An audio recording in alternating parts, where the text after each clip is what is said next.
Will everyone please stand for the Pledge of Allegiance? I pledge allegiance to the flag of the United States of America and to the republic for which it stands, one nation, under God, indivisible, with liberty and justice for all. Thank you very much. This is the first budget meeting. And we have the agenda set, and apparently the fire department has won first goes this year. They were the first to arrive, I think was the reason. Paul, you want to say something first? In front of everybody, there's a packet of expenditures. Going through one last review last week, I noticed that the actuals for 16-17 were only showing a half a year. So we reprinted them all. We have the page numbers that should be replaced. So if you want to do it, you can do it. If you don't want to do it, you can give me back the books, and my department will do that for you for the next meeting. So basically what it does, if you're looking at the one that's consolidated here, like this one, if you're looking at this, then you wanted to look back on 2016, 2017, and compare what was actually spent toward what the budget was, you would be able to do it. Because that's, people do that a lot. Okay. Anything else? Well, I'd just like to make a introduction in terms of what's going to be covered tonight for the public. Okay. Okay, so just to let you know, this is the order we're going to do this evening. We're going to do the fire department details, code enforcement, communications, police, and police details. Okay, Eileen, we're going to start with fire, and that is tab number 3. Point of order. Yes, Was Councilor Flood excused? She's right there. she's on her Oh, way in. okay. I apologize. all I want to say is, in this particular budget, there's no increased staffing proposed. You'll see increases in, some fairly large increases in health insurance. As you may recall or not, our health insurance went up by 8.5%, but the mix of the staff changed.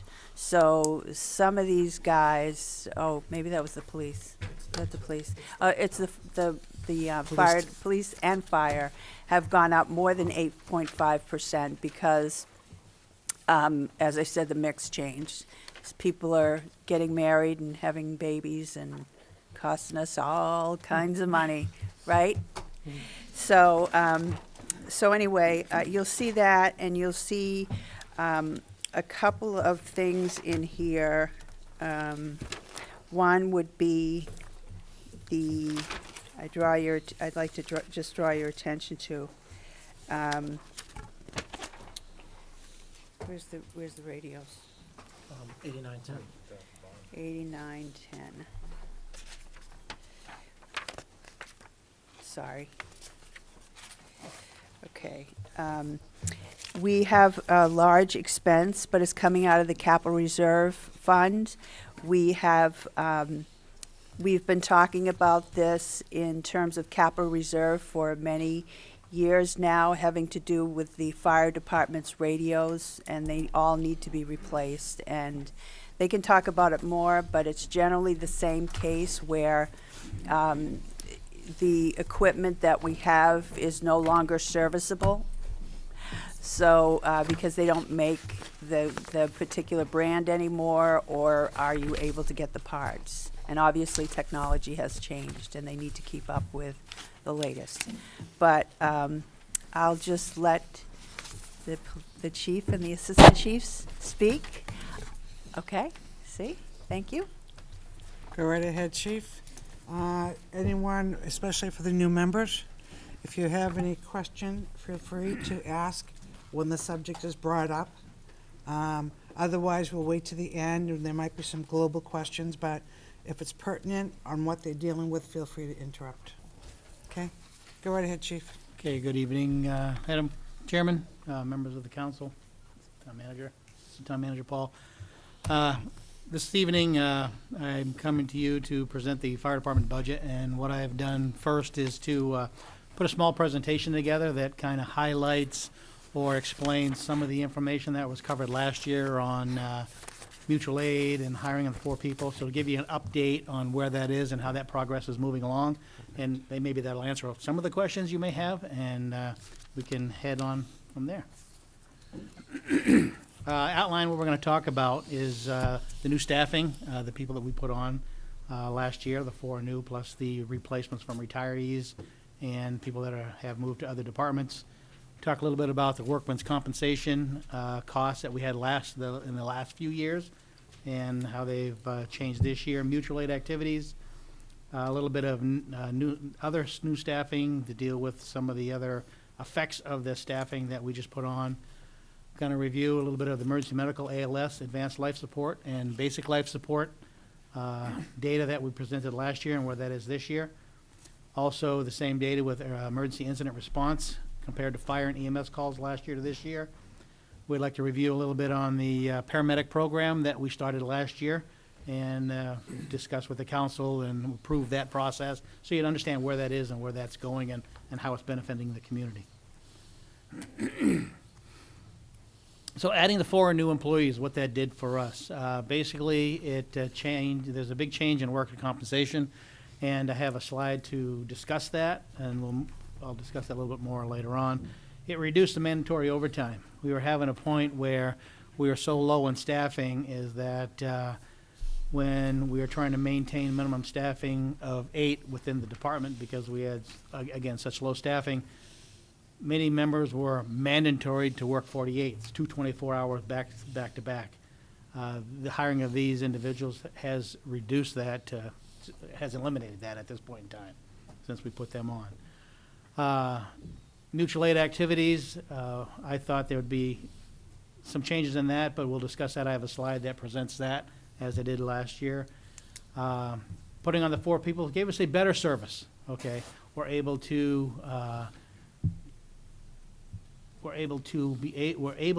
maintain our staffing without, I don't want to say overworking, but without exhausting some of our existing personnel by, again, making them work so many hours. And again, that's reducing that fatigue of that 48-hour work hour shift. So the new hire status, just to kind of run down on the new personnel we put on. 8 personnel started October 2nd. 4 of those were the additional hiring or the additional staffing that the council had approved last year and the voters gave to us, and 4 replacements. Additionally, we had another retirement that we couldn't start with that group of 8, but we were able to use the same process or hiring process, so we started 9 in the course of roughly 6 weeks. They're going to go through a 6-month to 1-year probationary period, like anybody else's trial period. All of those personnel that we've hired, some are lateral transfers from other departments, but they've come to us certified in the basics that we need as firefighter EMS providers here in town. We just need to educate them on the Merrimack procedures, equipments, and roads. And we specifically put in roads because have you driven around this town and trying to emergency response? I know, Peter, you can talk to this. This is a challenging town to learn with roads. And when you come from somewhere else, the nuances, it's not a typical town of any other. There's really no, the crossroads and those things. So the roads are really an integral part of what new people need to learn. And at this point, it appears that all our new hires are doing very well. We've been here basically 3 months, a quarter. Do you want to go on there? So workers' compensation, one of the things that we talked about, and we went back on this just to give you a highlight. Last year when we were here, one of the things we saw, which was alarming, was the number of increases in claims of workers' compensation. 2015, we had 11 claims. 2016, it was 18 claims. 2017, we had 20 claims. The important note of that is, if you see, we broke that out. 15 of those claims were in the first 6 months before that staffing even got on board. Since July 1st, it's only 5. That's what we would have expected to see, kind of the reducing in those mandatory overtimes and those kinds of things. So that's what that is showing you there. Yes, Peter, go ahead. Those claims, though, what was the nature of the claim? They're all, we didn't dig into them all. Some of them they could be a minor claim, could be a major claim. I didn't dig into them. Are they, Back are they injury. Back back injuries, lifting slips. or lifting and so forth? Okay. Just any, you guys, I was wondering if you saw a pattern and what to do about that, that's all. I think one of the things were that people were working too many hours, and that was one of the, basically, the three chiefs here are doing a recap of what they had done, what they had presented last year, and then they're trying to show you how that worked out. So the claims, I know that's not the question you asked, but it's like shoulders, it's things that, you're tired and you lift a certain way and that kind of thing. So it was something very concerning to us because the year before and the last couple of years, the claims had been very high and the people had been out for significant periods of time. And as I said, workers' comp, as you know, only relates to work-related. It has nothing to do with anybody's illness, personal illnesses, or anything like that. So, moving on, to highlight the mutual aid. Last year, we discussed 2010 to 2016 on mutual aid received and mutual aid given. As you can see, from 2010 to 2014, it was pretty even, but Say,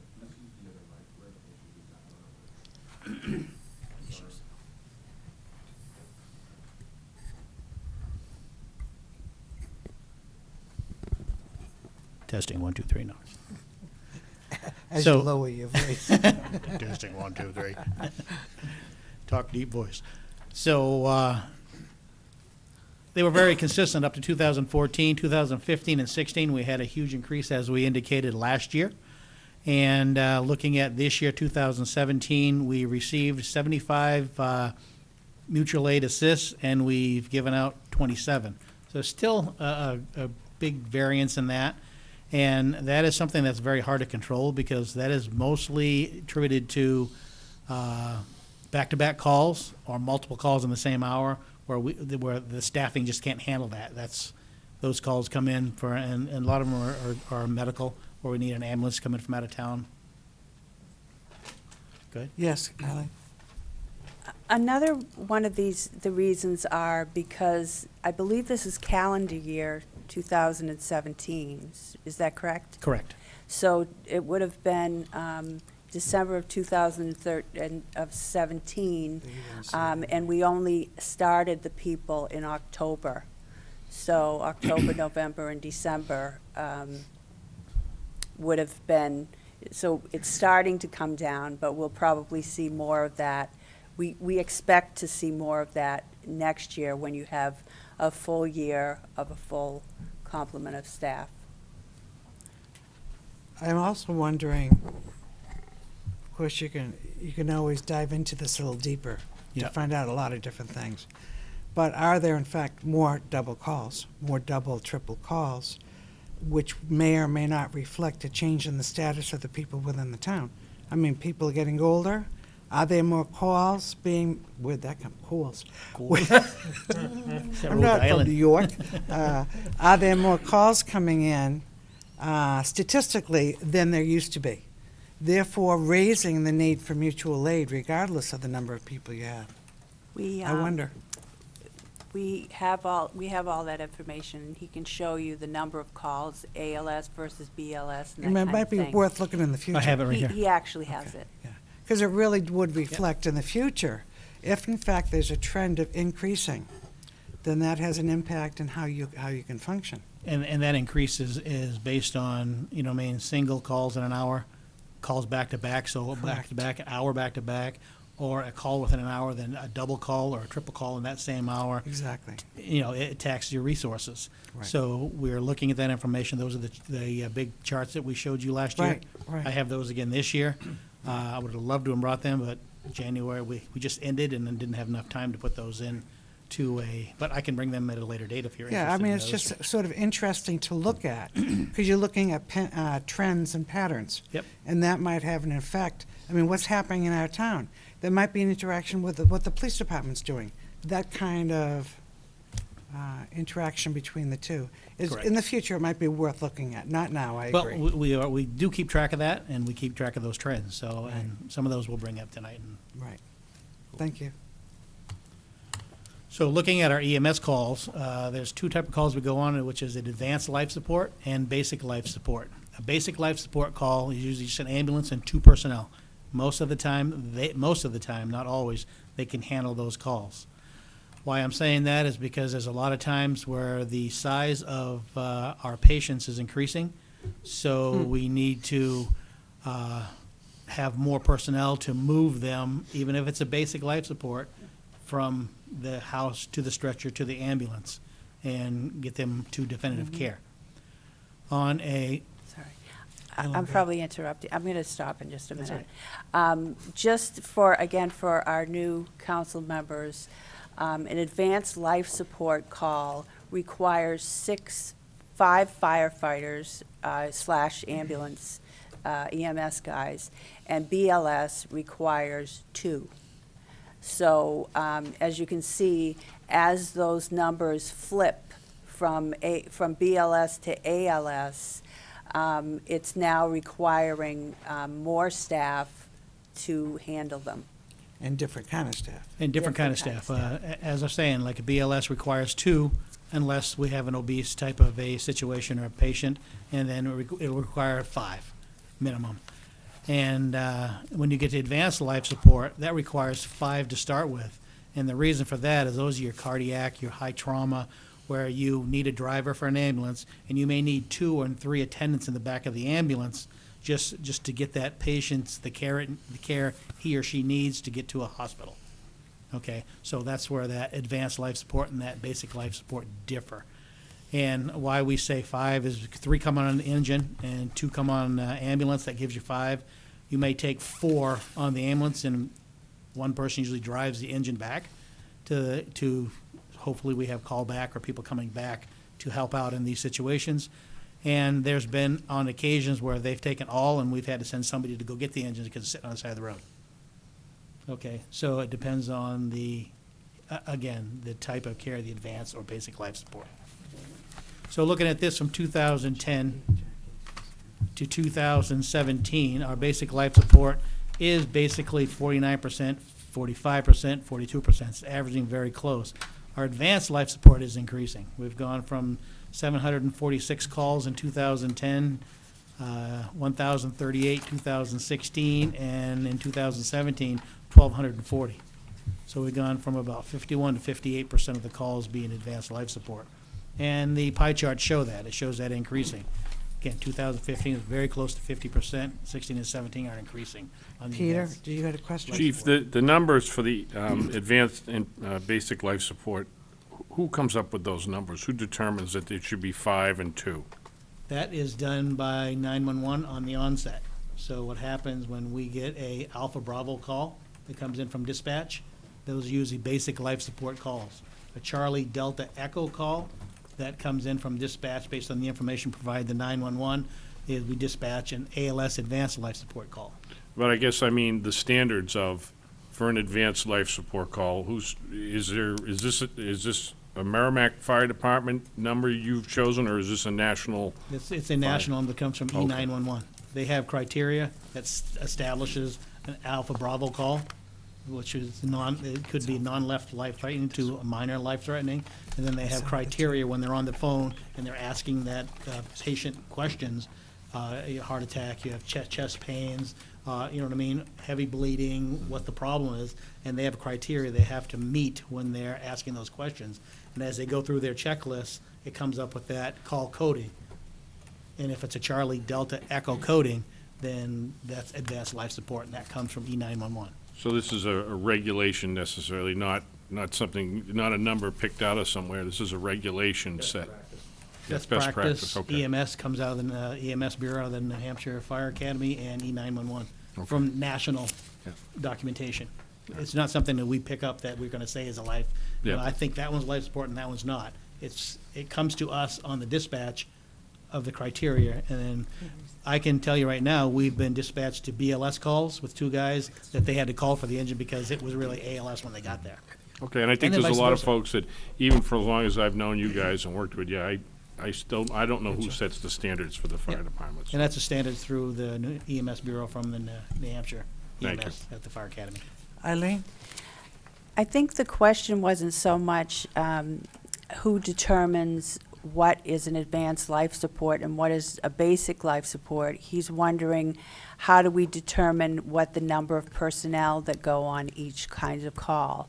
So basic life support, I think that's simple to figure out that you need 2. And from, regardless of where the standard came from, it's more of a common sense thing.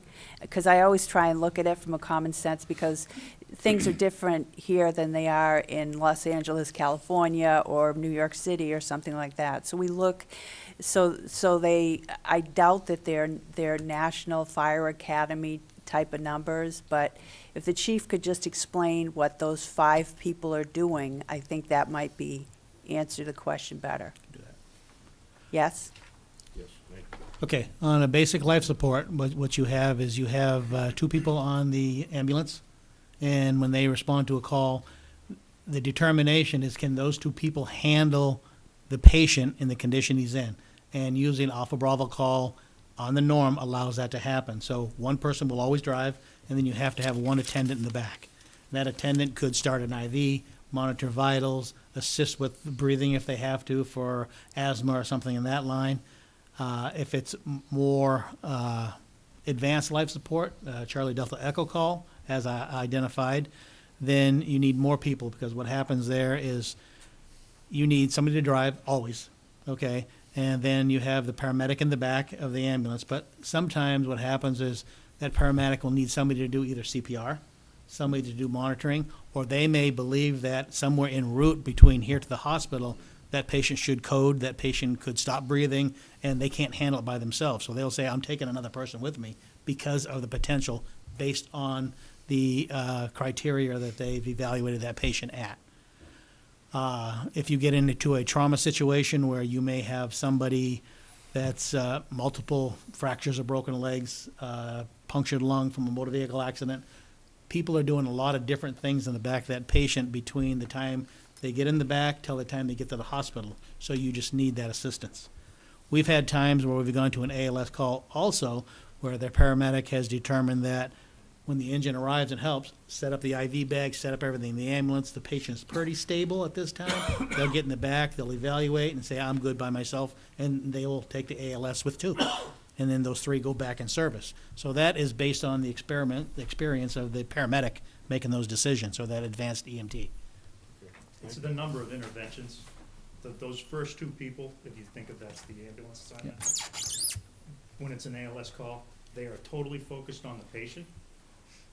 The other 3 are supporting that role, or maybe working on how are we gonna get them out of here? How are we gonna get them to the ambulance? One of you goes set up. So what happens is on that ALS call, the first 2 get so focused on the patient care, they really don't think about, or someone else is worrying about, how are we getting them out of here, loading them and getting them prepped to go. Get set on the So it's IV, the number get in of the stretcher. interventions and stuff. We may have, sometimes we have to shovel walkways to get them out. So, you know what I mean? It's just, it's timely, Thank you. so. I hope that answered the question. Fire calls versus EMS calls, we had this chart again last year, from 2010 to 2017. 2010, we had 2,386 calls. 2016 is 2,922, and then this year, 2017, we had 3,031 calls. Out of those calls, as you can see, the EMS is starting to trend up.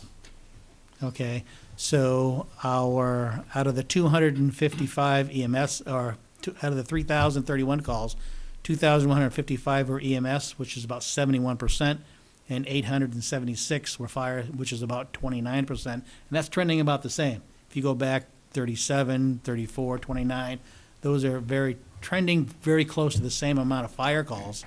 And then the EMS calls, even though they're getting more, we're getting more calls also. Right. Okay, and that's what's bringing those numbers up. So, over the last 8 years, we've been increasing about 80 calls annually. This year alone, we increased 109 calls. Right. And I see that trending, and we still have the hotels that we're having concerns with here that have trended up a lot of calls. I do believe that within the next few years, the community development has indicated that there's going to be somewhere around 1,000 new residences coming into town, which is going to, again, tax that system coming up, so. yeah. Tom has So, a question. Chief, have you seen the EMS calls go up in the later half of 2017, say the last 6 months, over the previous 6 months, from January to June? I think it's been pretty consistent, okay, throughout. I think from July on, we've seen an increase on EMS calls, and I hate to attribute that to a few places, but some of the hotels we've been having concerns with are some of those calls that have really increased that.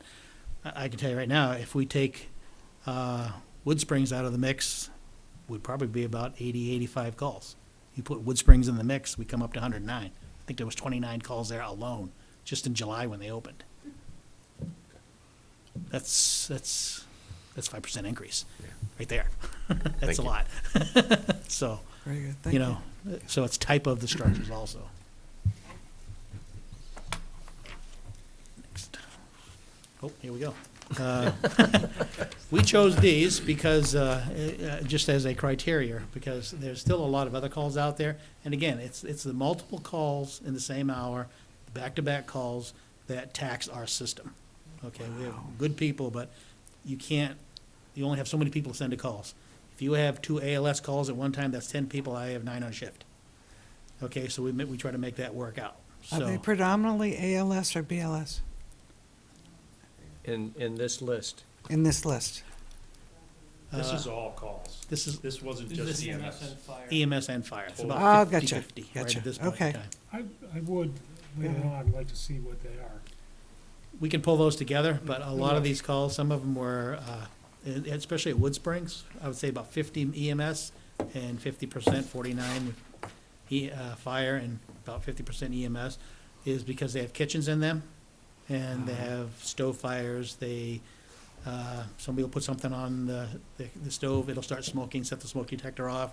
We spend an hour there trying to evacuate smoke from the building because they open the doors. Now, would that be the similar, you would think, it would be a similar thing as the other residents in? Because they have, At the residences, Danny Webster, it's close to the same thing. It's because they have the kitchens as well. Eileen? Are these calls primarily drug-related calls? Meaning somebody, you explained to me how somebody who is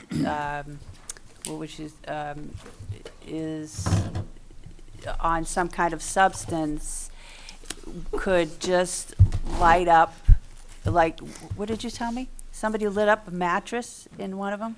That was the, It doesn't matter where, but I'm just Quality, saying yeah. that's gotta be a yeah, they did drug-related. set a fire on one fire. of the mattresses. It's suspected arson. They're investigating that now. And the mattress got caught on fire. That's the gentleman that jumped out of the window, Oh. not fully clothed, and had a confrontation with the fire truck. Bringing a lot of wonderful people in. Go ahead. So, and that was a very cold night. I think I was texting the town manager that night and my fingers wouldn't work, so she got some text that was for him. It was cold. So Holiday Inn Express, we've had 12 calls there. Quality Inn is 7. That's the one that we had the room fire in. The residents at Danny Webster, 37. Most of those the majority of those are EMS. And we did have a stove fire there, and the Wood Springs Suite, again, 50/50. But you have to understand, there's 26 calls here, and they've only opened since July. Okay? I don't think it was right on July 1st. I think it was a little bit later on. July 11th, I think they opened. So those Chief, calls are, Could you qualify any of those as being a new building or a new facility? some of the Just fire trying calls we to learn can. it?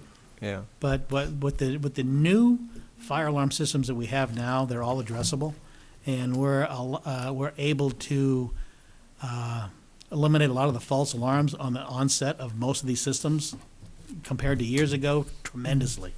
Okay, we allow a lot of hall monitors and a lot of hall smokes to do what they call a lead lag, because you can do that on an addressable system. So that means if one detector picks up smoke, it'll go into trouble, but it won't go into alarm till the second detector picks it up. Oh, I got two, now we're gonna go into alarm. Okay, so we're able to engineer some of the engineering problems out of them, especially if somebody decides to have a cigarette out in the hallway under a detector. It'll say, oh, I have a trouble, ring the trouble down to the manager, who should go check it out and say, what are you doing, before it hits and usually a cigarette won't hit the second smoke detector. So it prevents a lot of those false alarms. So that's what fire prevention, the Cal Fire Marshal does, tries to find out where the high hazard areas are and make those changes in that programming system when they put those systems in. Okay, So- thank you. Jackie? Jumping ahead a little bit, I'm curious whether I think we're going to have a conversation about the hotels with the police as well, so we might get a handle on combined calls. Well, these are our calls, and I would imagine the police chief has their calls, so we'll be able We'll to, have to keep these in mind. but I think she's gonna, so.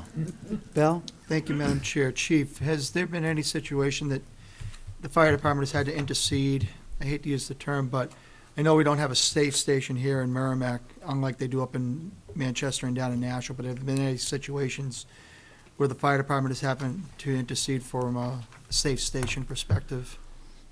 We aren't classified as a safe station, as you had indicated, but in three occasions that I know of, one is a walk-in where a person was looking for help, and we won't turn anybody away. We are in the process, I happened to be at the station that time, and we developed a procedure for that, and we were able to contact Manchester by telephone, and we were able to transport that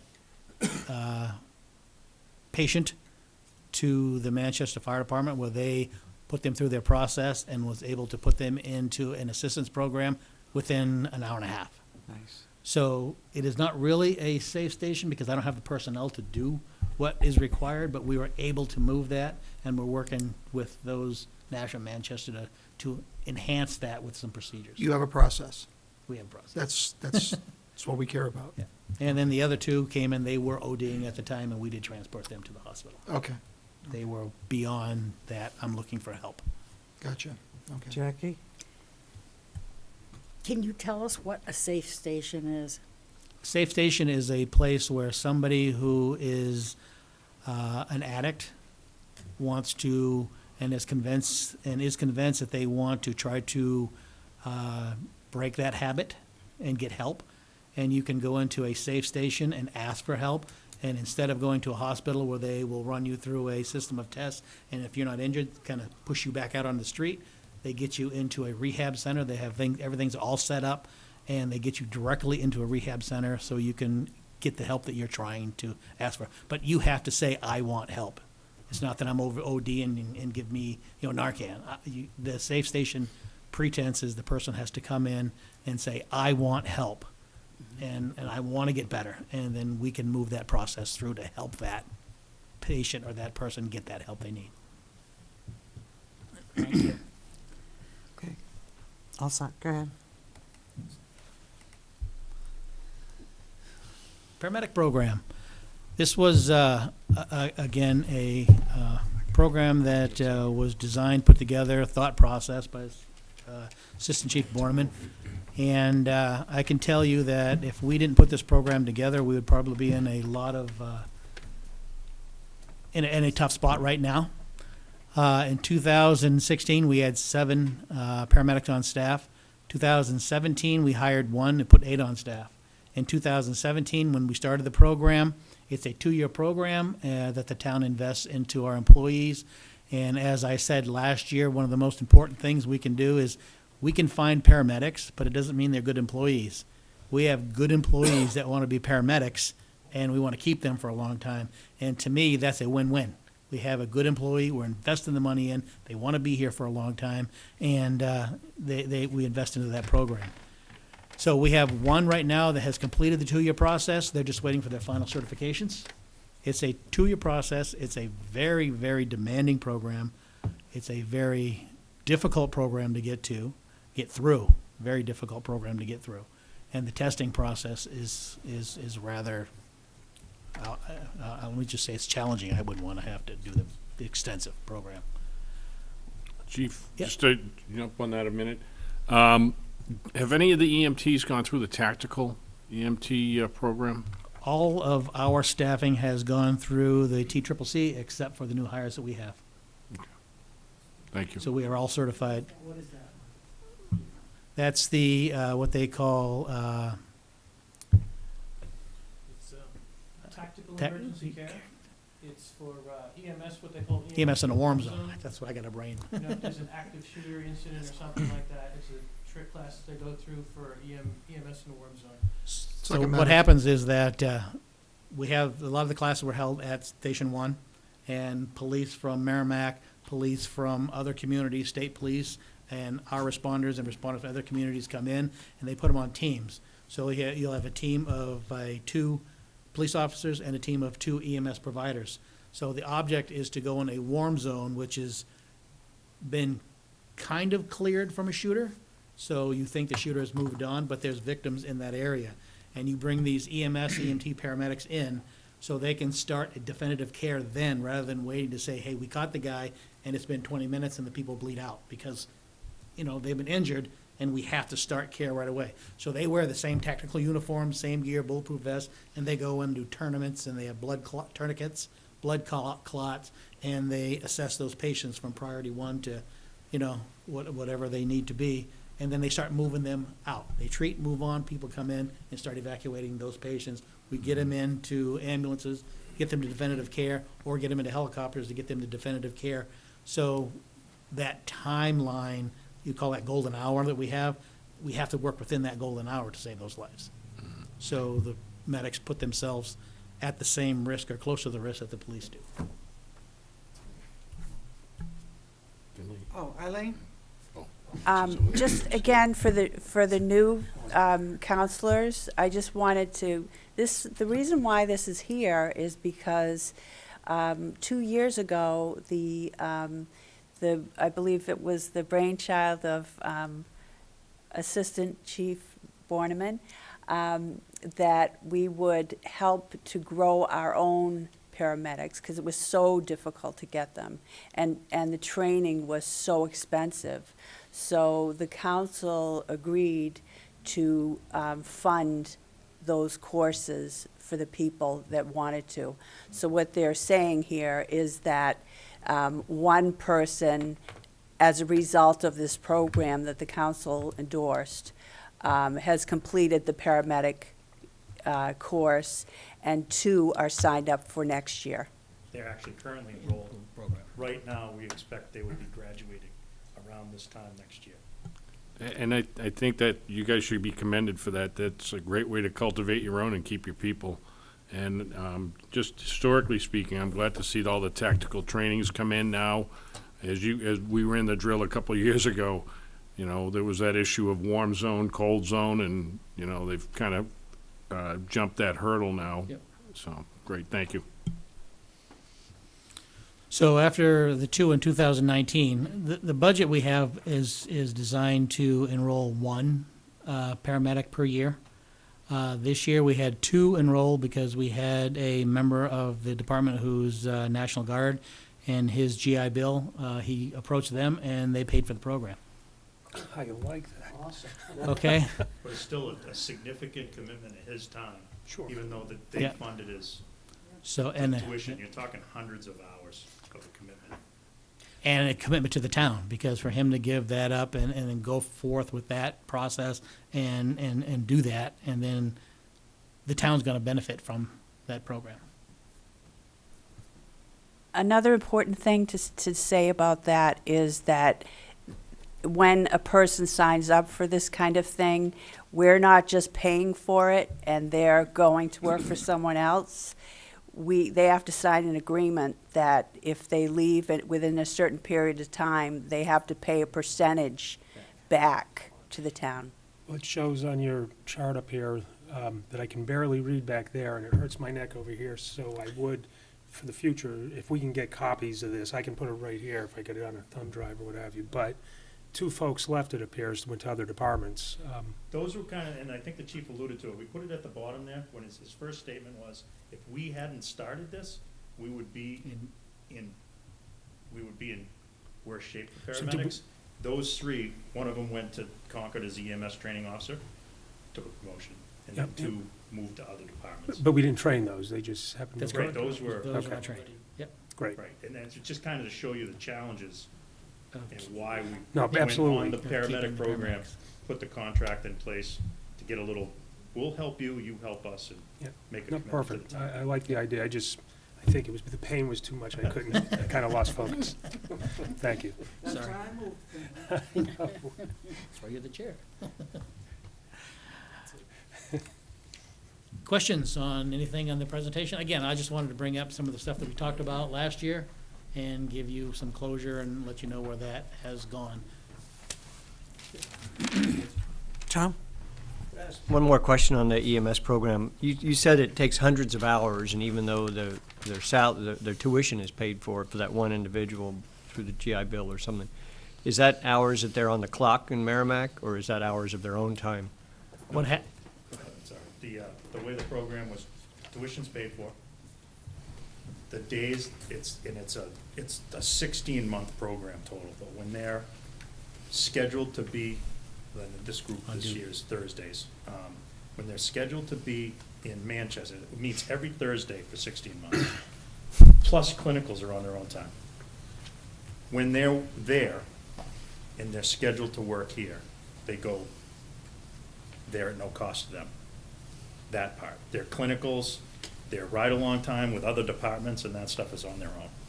Does that answer that question? Partially, I guess. What happens is that if they're on duty, like if their class is today and they have to go to the class and we have a staffing shortage, we will backfill and we'll pay for that. That's in the process.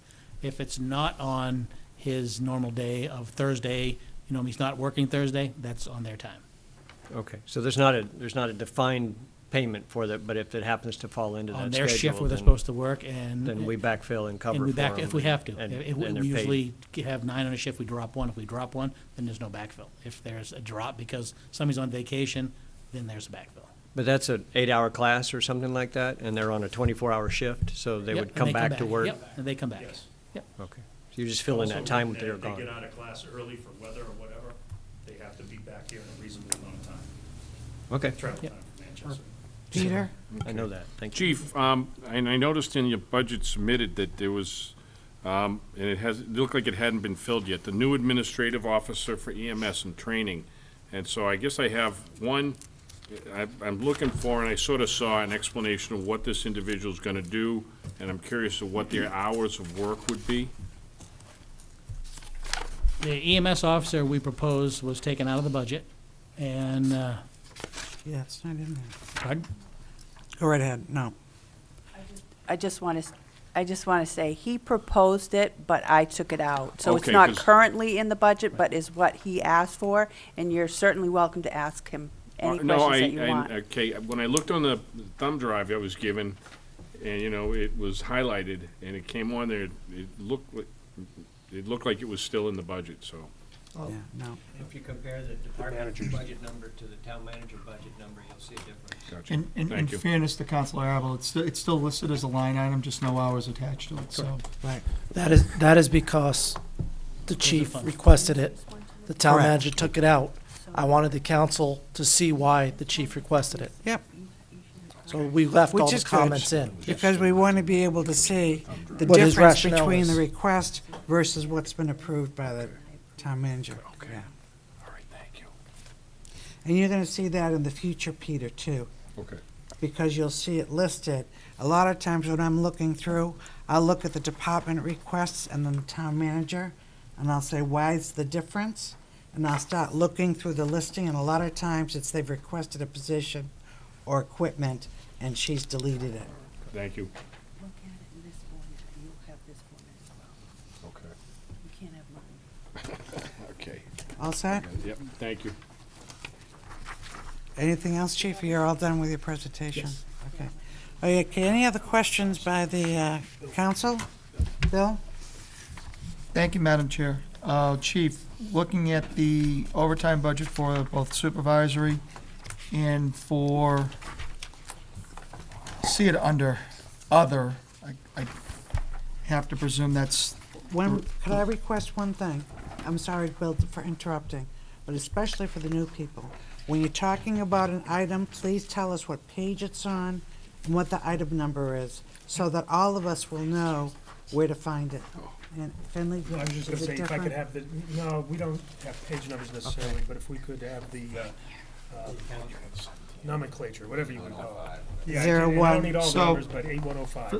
for those operating in the paper book like myself, it's gonna be pages 33 and 34 for Councilor Rothaus, who desires nomenclature. It's 01-03-8105-0. You need the four. So what is it? 8105. Thank you. It's 81, and then 8111. In fact, that's all you need to give us, too. We don't need the page number, actually, because the number we could find. So now that we all know that, so we'll try to remember that in the future. Can you, philosophically, I'll, question will also go to the town manager as well afterwards, but I'm just curious to know philosophically what your thoughts were for the increase in the supervisory overtime budget and what I would probably term a slight decrease in the rank and file budget that you offered in this year's budget. Do you want to? Could you repeat that, please? It's very simple. 8105, the department proposed $252,000 of overtime, supervisory, which is a significant increase from the 178 from the year prior. But yet, on what I would say the rank and file side, on the 8111, it's about a $1,000 decrease from what was budgeted for last year. And yet the town manager reduced the supervisory amount, which is still showing a slight increase, and increased the overtime for the rank and file by about $9,000. I'm just trying to I got it.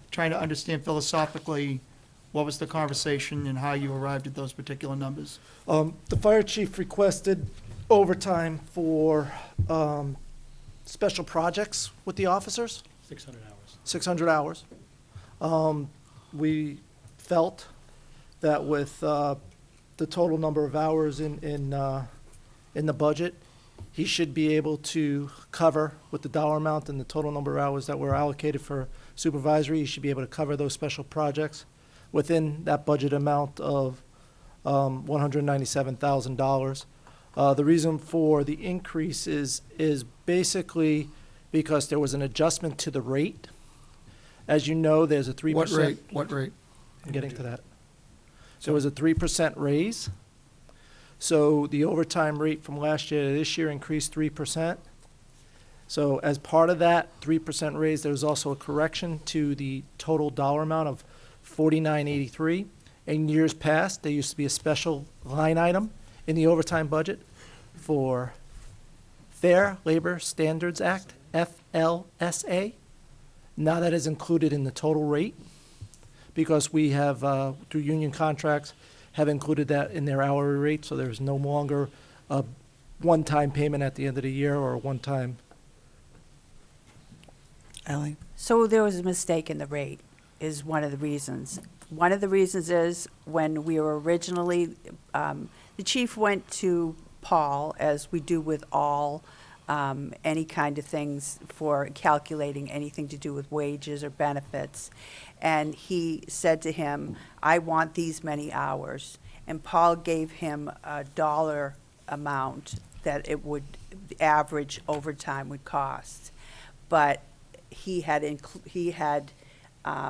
not included, or he had, Prior years it was included in FLSA. it was wrong anyway. So when the chief, the only difference between, in reality, between what the chief, he wouldn't have asked for so much if he had the correct overtime rate per hour. He didn't have the correct one. So, and then he asked for more, which was a certain number of hours that I removed for special projects, because I felt that they could be done, as Paul just said, by the lieutenants and captains on their own shifts. So I didn't decrease it by a lot, just by that category. Okay, fair enough. Follow-up, Madam Chair? And then, hold on. I'm Oh, going go to ahead, explain Paul, your sorry. second part of your question, please. Oh, I apologize. Your $8,000 increase for the rank and file. Last year, the town manager had an $8,000 adjustment. This year, she took that adjustment out, left the same number of hours, plus the raise of 3%. That's where we come up with the extra $8,000 in the rank and file, as you called them. Okay. Bill, you had more, Bill? Yeah, follow up if I could, Madam Chair. Either to the chief or Eileen, whoever can answer my question. Based on this particular conversation, so we are seeing an increase in overtime on the supervisory side of the budget, and we are seeing an increase on the overtime for the rank and file side of the budget. That being said, we hired 9 people, and we had 20 workers' comp and claims for 2017, based on what Chief Curry has talked about tonight. Is there any cause and effect to, or let me rephrase it, how have we been able to best manage our overtime budget with the workers' compensation claims in relation to the new people that we just brought on? If somebody could answer that question, please. Basically, when you have a workers' compensation claim, you make the money back from workers' comp, so the person gets paid, but then the town gets the check. So you would see it, when you looked at the actual, you would see the wages as being more and the overtime as being less. Is that right? You would have a surplus in wages and over expenditure. And overtime. Right, Yes. in overtime. So it shows in different categories. So when we calculate for the budget, we take all those workers' comp claims out because, as I said, they are paid for. Where the workers' comp comes in, that it's not only damaging to the individual, but it also affects our rates. So, I mean, that's another topic. But to answer your question is, what this is based on hours. So if you look down here, you can see these are the same hours as last year. So you can see emergency callback was 1,700 hours, and vacation, sick, and personal time was 4,763 hours. And basically what we do is, We calculate using moving average for these accounts, and we take everybody who's in there, we see what kind of vacation time they'll have, we'll give them 100% of that, we'll give them 50% of their sick leave that they get, and personal time. so that's based on actual, assuming that everybody takes their whole vacation that they're entitled to that year, and then they take half of their sick days. So I understand that, because that also factors in the 3% that you just explained, correct? Okay, so then circling back to where I'm driving at, because last year I fought for the 4 firefighters in this community, and I just want to make sure that we're still adequately staffed, that we're managing our overtime budget, and that while this is a slight increase, it's actually probably not the right words to use, but it's more of a inflationary increase or a cost of living increase to the in other words, it reflects, it's not a staggering amount because we've had certain things that have happened. It's more of a gradual indexing of how we've managed that particular line item. Go ahead. And also the reason why the proportionality has changed, why it's not going up significantly in, it went up more in the, 16, 17. it went up more in the professional staff or the supervisory staff than it went up in the regular staff. And the reason for that is because those people are one for one. These are, if there's 9 scheduled, but if there's one person that is not there, then they live with the 8th. Right. So every time one of the supervisors on the shift are out, they have to be replaced by another supervisor. Okay. And if I remember correctly, that was part of our discussion. We were talking about the positions too, that we had to be careful to understand that the overtime, should not expect a dramatic decrease in the overtime. It shouldn't go up. Correct. But we still had to cover vacations, days off, blah, blah, blah, blah, right? That's correct. So. Okay. Yes, Tom? Just because it's more fun to belabor things than not. Chief, earlier in your presentation, you were saying that with the addition of the new team members, you were able to stop mandatory overtime. And yet, these budget numbers don't look like overtime's changing at all.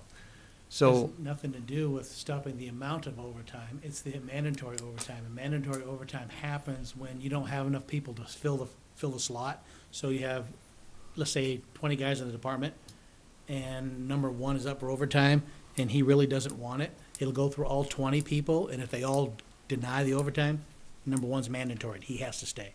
So we So- didn't have that. So it's Piece. not that there is more overtime or less. Didn't It's have the enough people who are doing to do it. Correct. are having to do it less. Is that correct? Correct. There's one person that doesn't have to do it 3 times in a week. And You have 3 different people. we have more people to select from, and we're dropping one still now. Eileen? I think trying to get back to Tom's question really is that we actually hired 8 new people because 4 left. So there was a period of time where we were down 4 people. Oh, And so then, that's right. and then we hired the 4. We hired all 8, and then actually 9. But that's one of the reasons why it's staying the same. okay. No? Well, actually, no, because Finley, my go thought ahead. was similar to Tom's, I believe, that we thought by hiring the extra 4 it would make it so when you drop one, we don't backfill right away, where before, we were down at our limit, and so we were backfilling, I Every thought. time, that's correct. Every time. So in theory, it should have come down in my eyes. Go ahead. Overtime in general, the chief will have to explain that himself. But I can tell you as far as the mandatory overtime, we're talking about the concept of mandatory overtime, not the numbers necessarily right now. But the reason why there was so much mandatory overtime, which Right. were people, the firefighters were not happy about because they'd had to work 48 hours straight. I remember when the injuries grew, all those things that we Right. believed, So which the is why we all concept agreed of to the mandatory change. overtime occurred because when we're not talking about dollars, we're just talking about mandatory overtime. It happened because we were short 4 people last year, and it took time to hire the people, and then we added the new ones. So that's what made the mandatory overtime happen. Right, no, I understand Okay. that. I think Paul, Nancy. I'm sorry. Paul? In fact, last year, when we did bring on the 4 new firefighters, we reduced 8111 by $44,000. So Oh, so that's So we already re- been done then? the overtime overtime. other, which is part of the discussion when we brought those 4 on, we were able to reduce the overtime by $44,000 because we were going from 9 to 8, Okay. okay? But that doesn't take care of the supervisors because it's 1-to-1. Supervisors 1-to-1, correct. Peter? Now, Chief, I guess there'll probably be a lot of people that'll ask, but now that we've got these 4 positions filled from last year, I mean, do we expect the overtime now to level out in the years coming forward? I guess other than certain things like contract raises and stuff, do we see it kind of, leveling out as opposed to creeping right up? that's gonna happen through attrition. So as the new firefighters get longevity, they get more vacation time, their contract raises go up, so you're gonna see an increase there. And depends for the shift coverage, and if we have callback where we have emergencies where if I have nobody at Station 1 to take the next call, we initiate a callback, so off-duty personnel come in to take the ambulance or be ready for the next fire and stuff like that.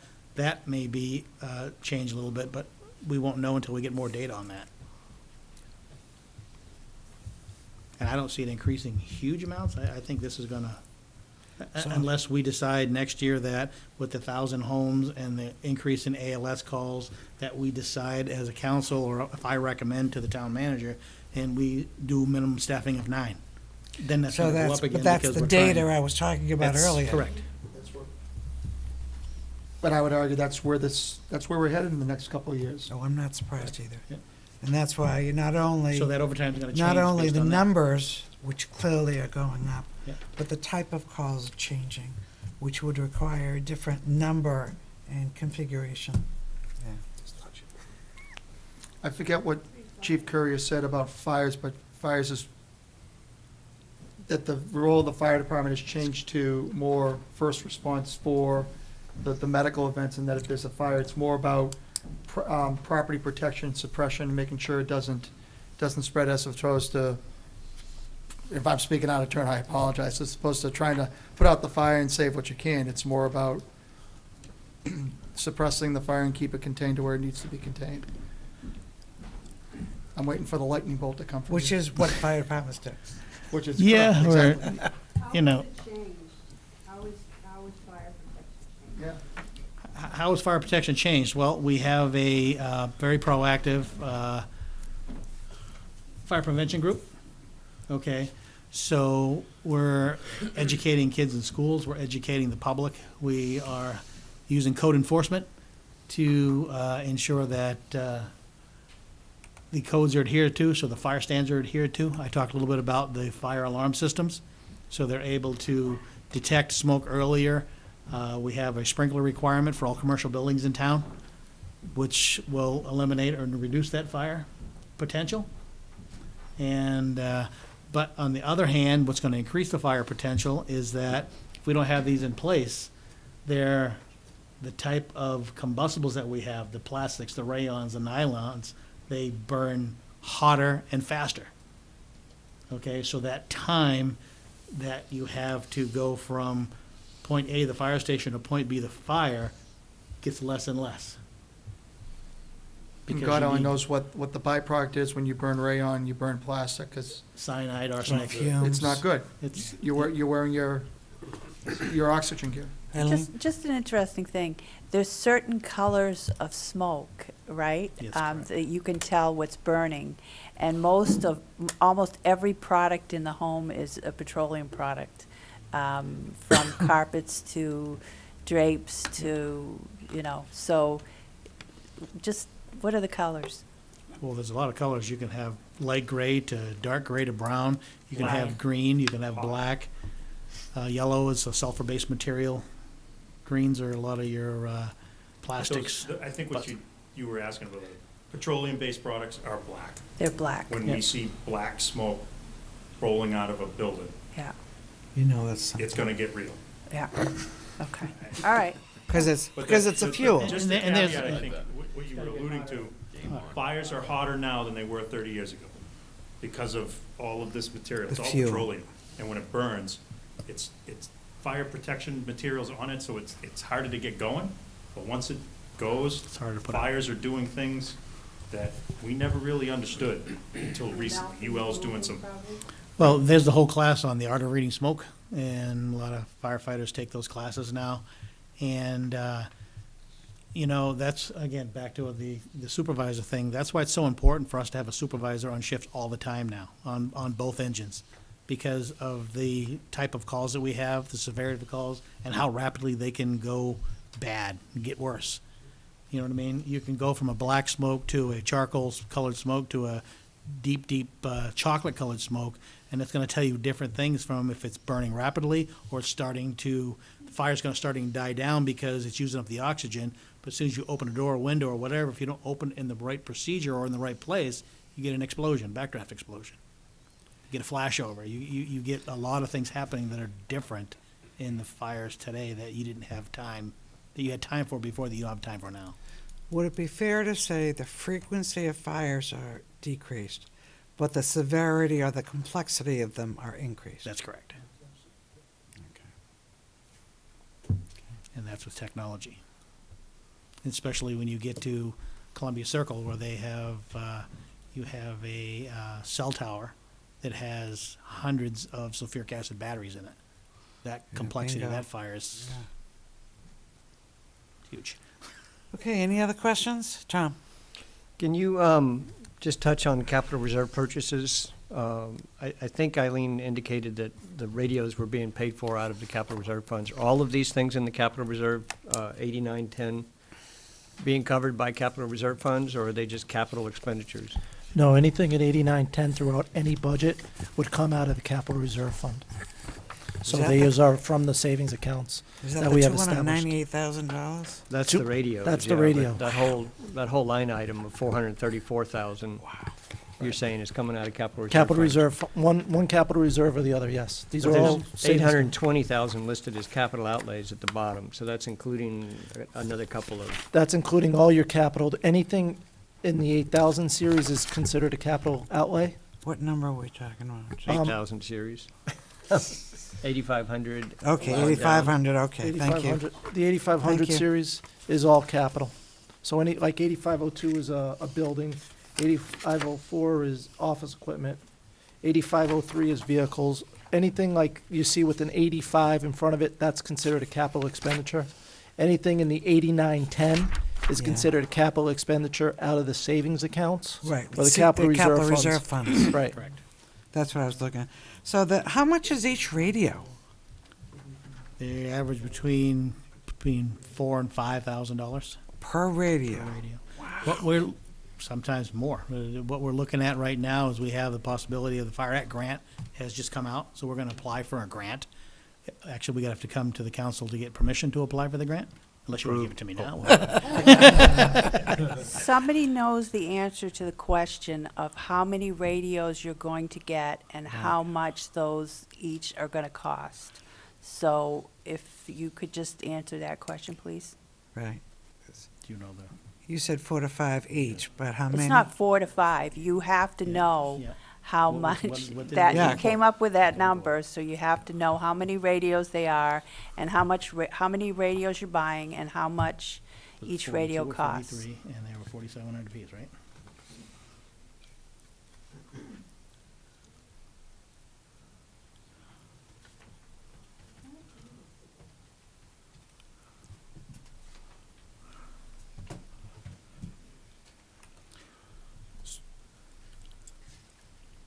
I feel like I should have the Jeopardy music going on. We could provide. I mean, I can see some of these. Now, we got a grant not too long ago. That was, Yeah. That was significant. That's why line 444 is blank. Okay, do we know the numbers anyway? Or is that what you're thinking of? You have to we know have the number. We have the numbers. Rich Well, didn't bring them what's the with him. number? What's the number of radios that you've ordered? We're looking at 48 radios. Okay. 6,000 per radio roughly? 6208.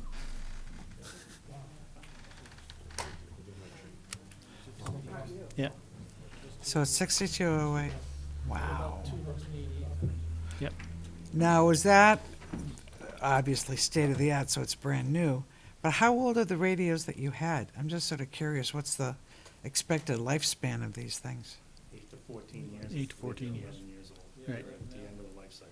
Okay. And what's happening now is we're finding out that when we're having a problem with them. Need to be they're on the not being mic. supported by the Yeah. manufacturer. Say it again.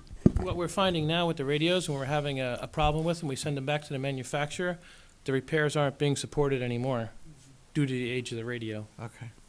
It's a gimmick. Oh, it sure is. We all know about that. It is something that we probably should, the self-contained breathing apparatus, whatever, as well as this type of thing, these are huge purchases when they finally hit. And I don't know if there's a way to pull them all together in anticipation that every 10 or 15 year Well, change. Well, that's what the That's why capital it's in the reserves. capital reserve fund. And so this is coming out, we've already saved for Yes, this. I yes, apologize. yes. Thank And you we've very been, much. we've been saving for this All for right, four I feel dope. 4 years now. Yes, Okay. because We've I known about remember this you for bringing it up. 4 years ago, we brought this up. Brought it up the First of same all, time we brought up the SCBA's. It's a great idea, by That's the way. right. We made a good I'm glad you decision. thought of that, Finley. I know It's Pete, insane. Pete wants to ask a question, but Tom, are you done, first of all? I Tom has to finish his I had one question. other question, if you don't mind. The command vehicle. Yep. I know it's important. $39,000 for an SUV sounds like a lot of money. That's for the SUV and the fit-up of the SUV, the radios, multiple radios, command center in the back, all the light package, all that, it averages just about there. Paul's got his hand up. The SUVs are about $28,000 a piece. And that's out of state bid. And then you take, what we've been finding for fit up on the police cars goes around $10,000 to $12,000 for fit up on the police cars with the lights, the radios, the sirens, everything wired in. And the fire department also needs something in the back to hold all their command gear so they can pull out computers and maps and things of that sort. So we're looking at about $11,000 for fit up on top of the $28,000 car. Do we not have one now? No, we have, Yes, We we do. do have one now. So what are we gonna do with the old one? That gets passed down. We keep using that vehicle. It'll go to the fire marshal. Eileen? I think we have 3 now. Correct. So you have 3 for you 3, correct? Mhm. And then one of them has deteriorated significantly. We don't replace these like we do police cars on a regular basis because they're not used as hard. So they'll probably end up keeping this one for maybe 15 years or something like that. So it's Tell it just Ross come time. can't use it anymore. It's just come time Yeah. when the what they've had can't be passed down anymore, that they actually need to get a new one this time. okay, thank you. Peter? Chief, just going back to this is just for this capital reserve funding for the radios. This is just portable radios? That's correct, just Okay. portable radios. Are radios in the engines and in all the vehicles, those are all still serviceable? As we replace the engines and move forward, we've been buying those one at a time because they're easier and they're larger radios. They don't cost as much, and the life expectancy is longer because they're not portables. They're not designed to be in wet environments. You know what I mean? You don't drag them through the fire, And- to say. And I don't know if you answered, and I missed it, but the life expectancies of these portables, how long do you expect to have them in service for? Would you say we're 8 to 15? 14 years. Okay. Yeah. All right. And have you picked them out already, or is that the whole process of? Testing. All right. We've been testing, but one of the things we need to make sure is that with our mutual aid partners, that we have compatible radios. Yeah, interoperability. Interoperability is important, and what's really good is that National Manchester has the ability to do a lot of the programming, so they augment our programming at no cost, rather than us having to bring somebody down to do the programming on the portables. Thank you.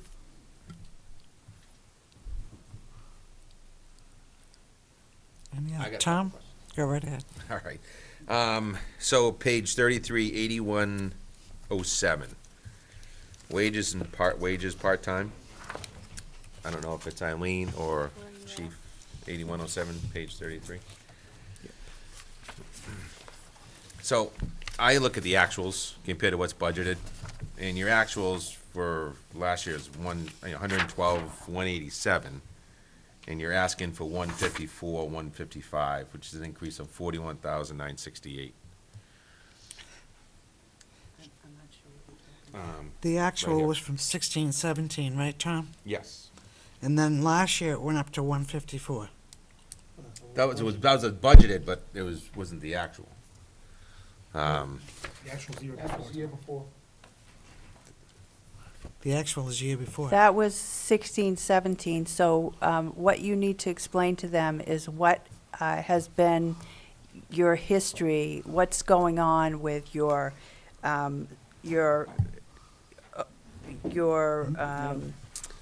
part-time coverage. What's going on with your part-time ambulance coverage? Is that, Tom, does it that, looks do you like see you're the paying, difference, 16, looks like you're 17? paying more? Yeah, but when I look at 15-16, it was 95, 14-15 was 127. Nothing even equates to adding up to 154,000 for a budget. So that's why I'm just trying to understand. I'm just trying to understand your question, that's all. So they're asking for, they're proposed for 154, 155. Correct, I But their understand. actuals are 112 that they From spent. 16, 17. 17, right. And I get that, because we don't really increase those wages, they're part-time people. So the chief needs to explain what has happened with the numbers of people that are available, because these people can help Sorry, I with, looked at the wrong sheet. can No, assist he's in just some of looking these at these back-to-back sheets, so calls. These not are this. people that we pay So you can see less, more years but, past. because they only work part-time, so they're, if you can get them, they're more bang for your buck. So you need to Yep. explain what has happened with that group of people. So what we have is we have two, either part-time or volunteer groups of personnel. One is what they call EMS attendants, which we pay for hourly wage. And what those people do is they come in and augment the ambulance, so we don't have to put firefighters on an ambulance. We can use them for firefighter duties, and it's cheaper, and we don't have to pay them any type of benefits. We also have a volunteer and call EMS division that has been steadily dwindling to nothing. As I indicated that, Darren, when we talked about the budget, this would be the last year of retaining that money in there. One of the directives or projects, goals for the assistant chief is to try to revitalize that call division so we can offset the need that we have for taking those multiple calls and back-to-back calls. So that money is left in there to try to revitalize that.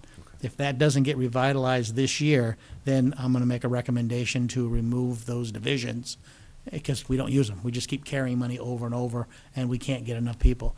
The problem in the past is we've had people come in, take the tests, I send them to training, buy them equipment, and they say, well, that was fun, but I don't wanna do that anymore. So we end up making sure, we're trying to make sure we get the right people for that, and it's just hard to find. I just think that you're talking about two categories of people, and that just needs to be explained a little bit more. What is the difference between a daytime attendant? Right. And what's the difference between a call person?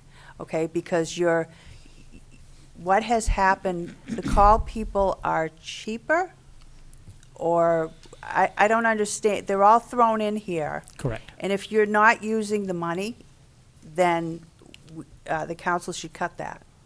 Because if you are historically overfunding that and don't anticipate that it's going to get better, then you shouldn't be increasing it this year. Correct, I'm not. That's the same as it was last year, just that it's not the same as the actuals.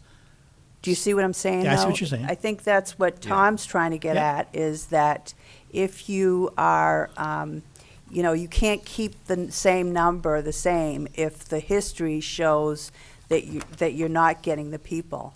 So you either,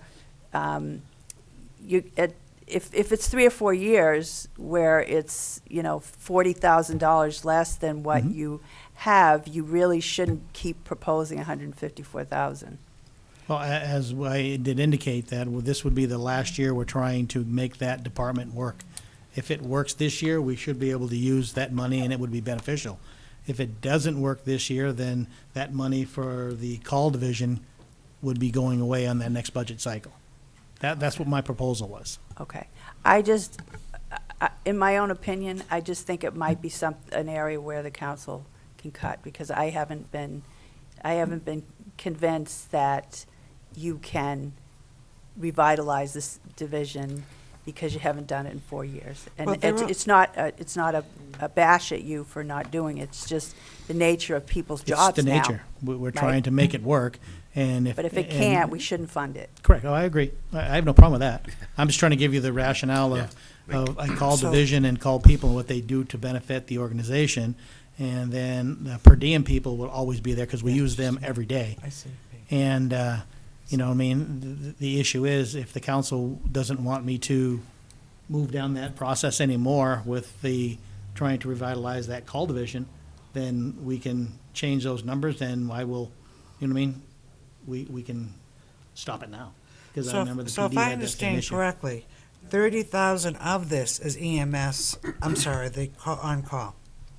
Is that correct? Yes. Yes, And do we, yes. just Roughly $30,000. roughly 30,000 is Yep, on-call? 30, Yep. And in actuality, could you give us a sense of how much the actual budget you've used this year? Has it been minimal? It's been very minimal. So it's been far from 30,000? Yeah. So that's the kind of money we're talking about we could. That's correct. So if the council I understood, it opted took me a to, while, I'm sorry. I was looking at a different page than Yeah. you were, so I didn't see it. and I don't have an issue Okay, doing that, Peter, you it would had a just question? solve the problem very Hey. quickly. Sooner than later. That's And I correct. guess this dialogue has kind of led me to think that at the very least, why not go back to the 2016-17 actual numbers, and see how it goes, and if it doesn't go well, then, you know, maybe it's time to eliminate that. I don't know. Well, I would probably take, if we're gonna reduce it by what the on-call is. Because there's been times where the weekend coverage, we're just put on new people. We haven't had the daytime attendant coverage all the time. So there's been a reduction in those hours because we're trying to hire new people for that process. And we go through that process all the time. We hire 3 or 4 and then 1 or 2 leave. We hire another 1, then 3 leave, and we hire another 4 and trying to keep that going. And sometimes we're short on the daytime attendant and sometimes we have them covering every shift. Paula's over there wanting to speak badly. I would recommend not to bring it down to 112. What I can do is, we can do a historic over 3 years now of what we used for the call division alone and give you that number. The 112 is an accurate number because it's actually what we used. However, we had staffing turnover too in the fire inspector, so that position wasn't filled for the full 52 weeks. So it's going to be more than the 112. I just don't know how much more. So if you give me next meeting, I will definitely have for you what we have spent in call EMS and call fire over the last 3 years, so the council can make an informed decision of what to make that number. Would that work? Sounds good to me. Eileen? So actually, there are 3 categories. You have EMT part-time ambulance coverage. Correct. Those are people who may work for a private ambulance company that come in, and we have certain shifts available because we know somebody's going to be on vacation or whatever, and they can sign up for those shifts. And they're just or for extra people to be on during certain hours, Yep. generally during the day or whatever. And then the second one that you have is the fire inspector is a position. So it probably shouldn't even Be be touched. it shouldn't it should be maybe a yeah. category of its own in the future. Why there? Yeah. Well, 'Cause because it's it- part-time. Part-time. I still see, but part-time. it's. Yeah, it- I understand. It's different. And then, because these are not part-time, the people in the part-time ambulance coverage are part-time temporary people. This is a part-time, always have this person. Yeah. We will always have the fire inspector. He's just a part-time person. So, and then the third one you have is the on-call, which is what the chief has been talking about. Okay, so does everyone feel okay having Paul come back? Okay. I was just gonna make a suggestion, like under code enforcement, you have a part-time for the health inspector, has its own dedicated line, why can't you do the same for, call it 8106, that way it pops out. That would just be my, We will look at relabeling some stuff. A lot of it is, remember, I have all the departments, so we try to keep it as generalized as possible when we're talking to our auditors, and we use hate to say it this way, a generally accepted accounting code structure. So No. we'll look at the code structure. We I might get be it. able to pop out the Makes EMT sense. per Makes diems sense. and the on-call into a different department. Tom, did you have any more questions? Yeah, I'm gonna have, yeah, I thought you did. Go On ahead. another one I do, yeah. Go right ahead. All right, page 34, 8135. Same type of, I'm gonna ask these questions, actuals to budgets, yada, yada, yada. So you have under workers' compensation, so you hired 4 more with less fatigue. I don't know if you'd have as much workers' compensation. But your actual, last year was 94,793. And you're asking for 138,946, which is an increase of 44,153. And if you look at historics, the most you had in 2014-15 was 132,380. So, it just, if you can, same type of thing, if you can explain to me, Eileen, May go I right do ahead. it? Okay. Workers' comp is actually an insurance policy. So it's based on prior year's experience. So it's based on 2 different things. Each classification of employees statewide or within the whole Primex system, which is who we have, most of us have our workers' comp through. So a police officer would be this, an office worker would be that, all throughout the state. Then, based on actuarial data that our town has had maybe 2 years ago, then we get a modification rate. So the rates, so you take all the wages times whatever rates they're at, okay? The state rates have gone up, okay, for everyone. And then we take our modification rate, which has gone up because of injuries from the You've past used it. few years. Okay. So our workers' comp rate, the 2 components that make up the workers' comp rate, which are the rates that, for the individual class of employee, and then our own modification rate has gone up. So, for instance, if you're at 100%, then you're average. If you're at, we're at 68%, so we're low, but we were lower. So we were at 62%, so it'd be all of those wages times 61 versus 68. So we don't have control at this level over what the budget is, but we do have control over trying to control the accidents, those things that would affect our rate. Right. So the only That- thing that we can affect is whatever portion of this relates to our Our own injuries. injuries, but we can't affect what they're all costing across the state, because then they just take that and give each class of employee a certain. So it's like health insurance, it just It's, goes up every year. exactly, exactly. that was part But of the- no, it always does go up, but it's easier to explain. Right. It's easier to understand. And that was part of the decision we had to make when we were talking about the 4 positions, because what was happening is there were injuries that were resulting because these were people were working forced overtime and all that.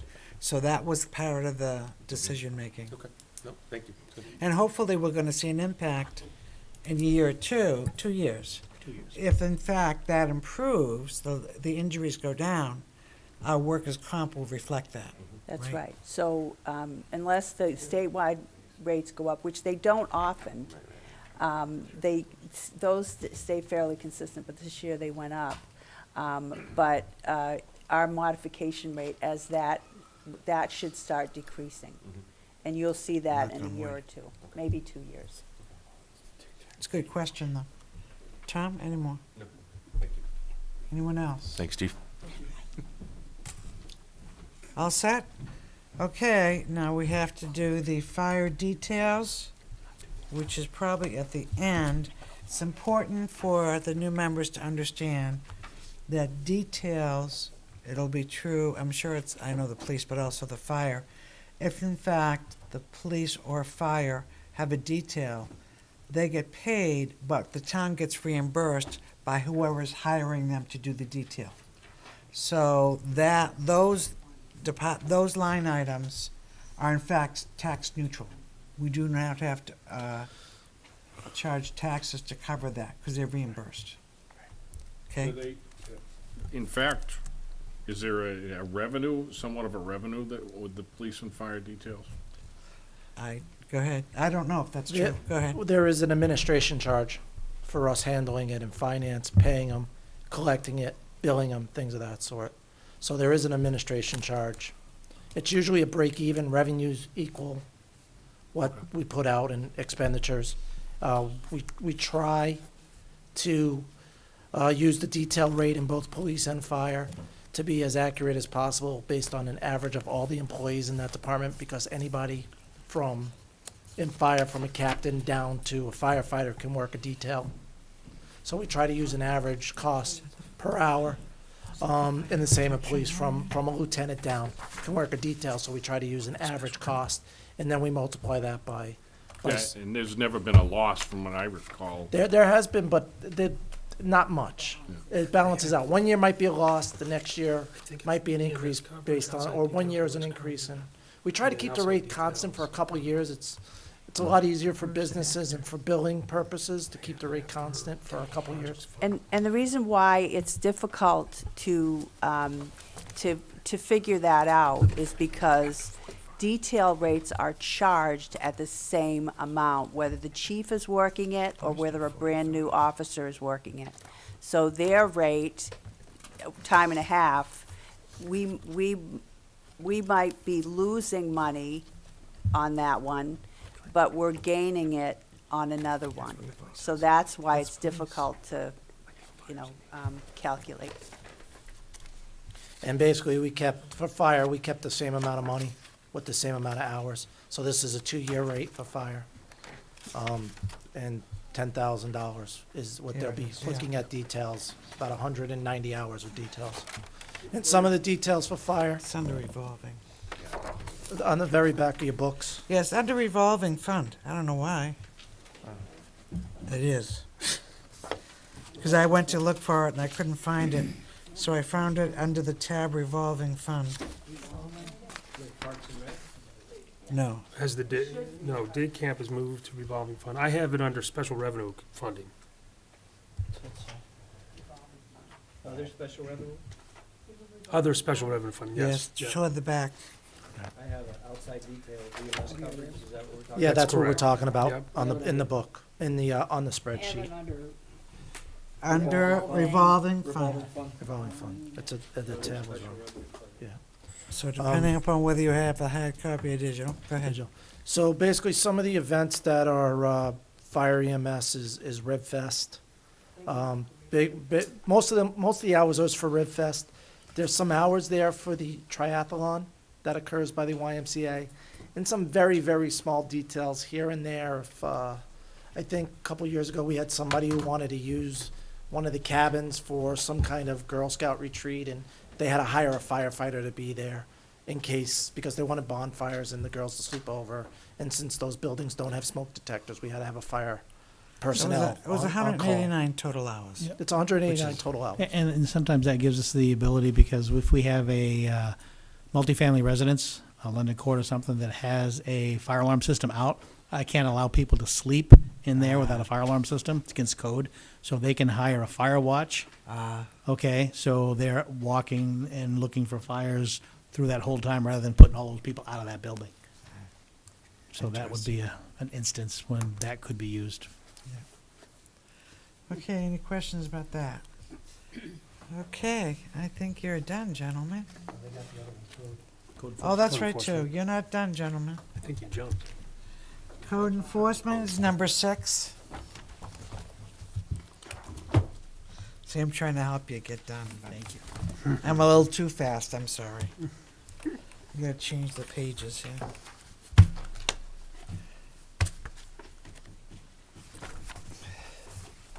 If you wanna go ahead, do you wanna introduce anything, Eileen, or if not, I could just have the chief start. I'll just do it real quickly. Code enforcement has gone down by about 200 or $2,000 and something dollars. So that's all I'm gonna say. So last year's budget was 358,724. This year's budget is 383,588. So, that's all, there's That's all nothing. you have to say about that. Yeah. Chief? Anything? Code enforcement budget is a very small budget. That's with and again, I highlight this when I come up every year. Probably sounds like a broken record. I know, Eileen, I'll That's cut all it right. quiet. No trailers. I do have a question about So, 8102, wages clerical, and this is curiosity question. Department had put in for 77,000, and you approved 39. Now, was there a secretary building part-time to full-time that was Yes. not approved? Yes, the Requested. position was requested to move from part-time to full-time. Same question. Great minds think alike, that's what I And said. then the town manager at this time did not see, being budget conscientious, to be able to afford making that a full-time position. What she Gotcha. did do was that she increased the part-time hours to 28 hours a week for the part-time person, from 20 to 28 hours. So we increased the part-time hours for that part-time person. We'll see how that goes, keep track of it, and then What part-time person? 8107 Oh, gotcha, sucha. So with the health inspector? with the health Gotcha. inspector. Okay, gotcha. Okay? So that's, So that's why that is increased from previous. I Right. understand. and code enforcement for those watching at home and for the new counselors, that's our building department, those are our building inspectors. Health Our inspector. health inspector, building inspector, those positions. Who historically used to be with Community the development. community development and was moved over to the fire department. And has worked wonderfully fantastic. since then. There was I a lot still of get comments. trepidation with that, Yeah. but it There really was. worked out well. Yeah, that was a benefit to both the building department, Everything. the citizens, and Oh, the yeah. fire department. Exactly. It worked out very well. All right, any questions from this area? I don't see anything either. Anything, Finley? You and I had the same question. Okay. What I was trying to tell you is that all you do is you hold your cursor over the cell, and it tells you what the change was. The advantage of digital, I'm Digital sorry. copies, see? Digital copies. See? From the dark ages, come back. See, I do that Of all every the time I make a people change, telling I put in a me. note. If you hold it over there, it'll, Of all the people was the telling last- me. every time, I was just so the you know last that. one to Every time. get rid of my flip phone, that's why. Me too, Finley. I was behind you. Well, the public should know about it anyway. Okay, thank you, gentlemen. Thank you. How's that sound? Sounds good. Okay. Okay, now, we have the police department. We're gonna start with communications, which is tab Happy New number Year. 5. Problem with this is my charger's out of the damn car, my battery's close, so if I can have these, hopefully we'll be done soon, but I don't know. Yeah, that looks suspicious. I tried to put it all. That's suspicious.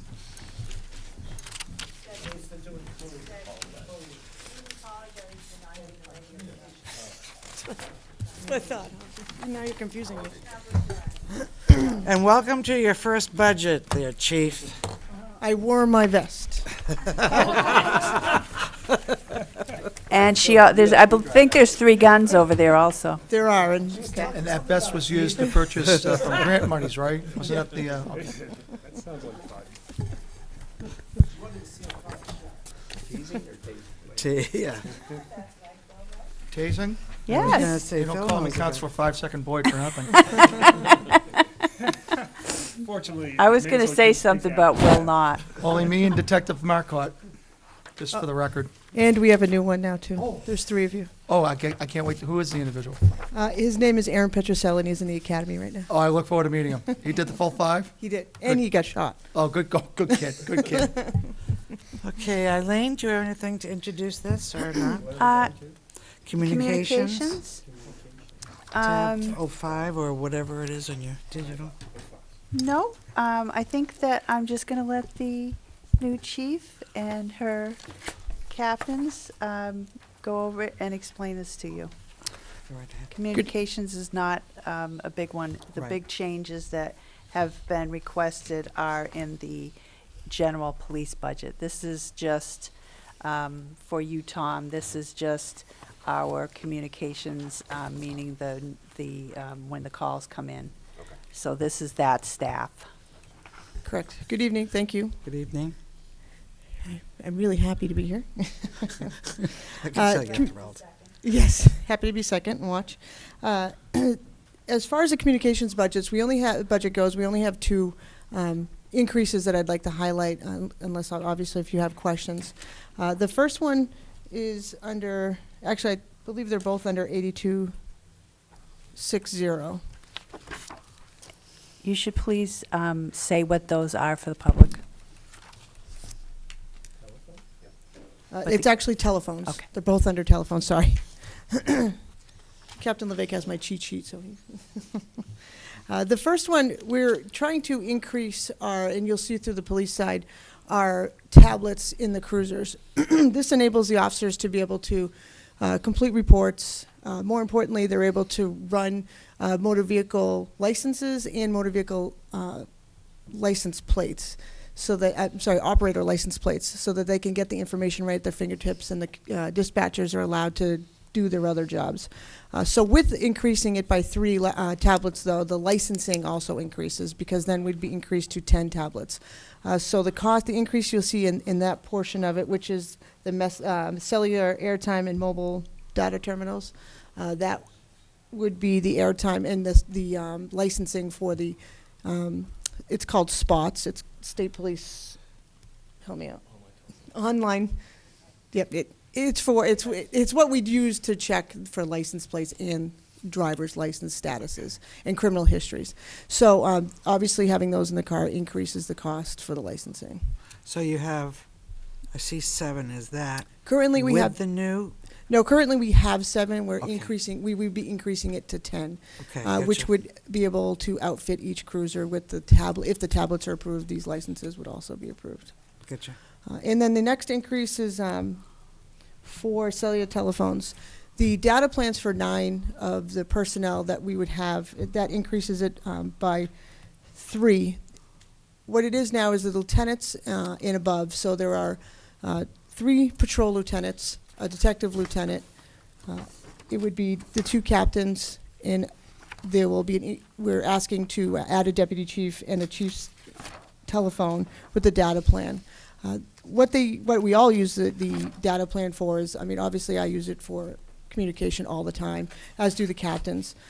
The lieutenants use it, however, for on-the-road items. Like when, for instance, if you get a Nixle alert at 6 o'clock at night because there's a motor vehicle accident, they use their phone. They can use their phones and do it right from the road, because we have apps that allow us to be able to do that. So that is why it's important.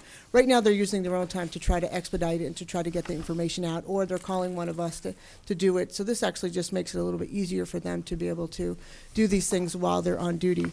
It also enables them to be able to contact A Child is Missing, which is a program that we use if there's a child or an elderly person or a person with dementia goes missing. We're able to do reverse 911 calls, and it enables them to be able to contact the company, the Child is Missing company, right there on the road, instead of having to come out or one of us having to go out and use their own, instead of using their own phone.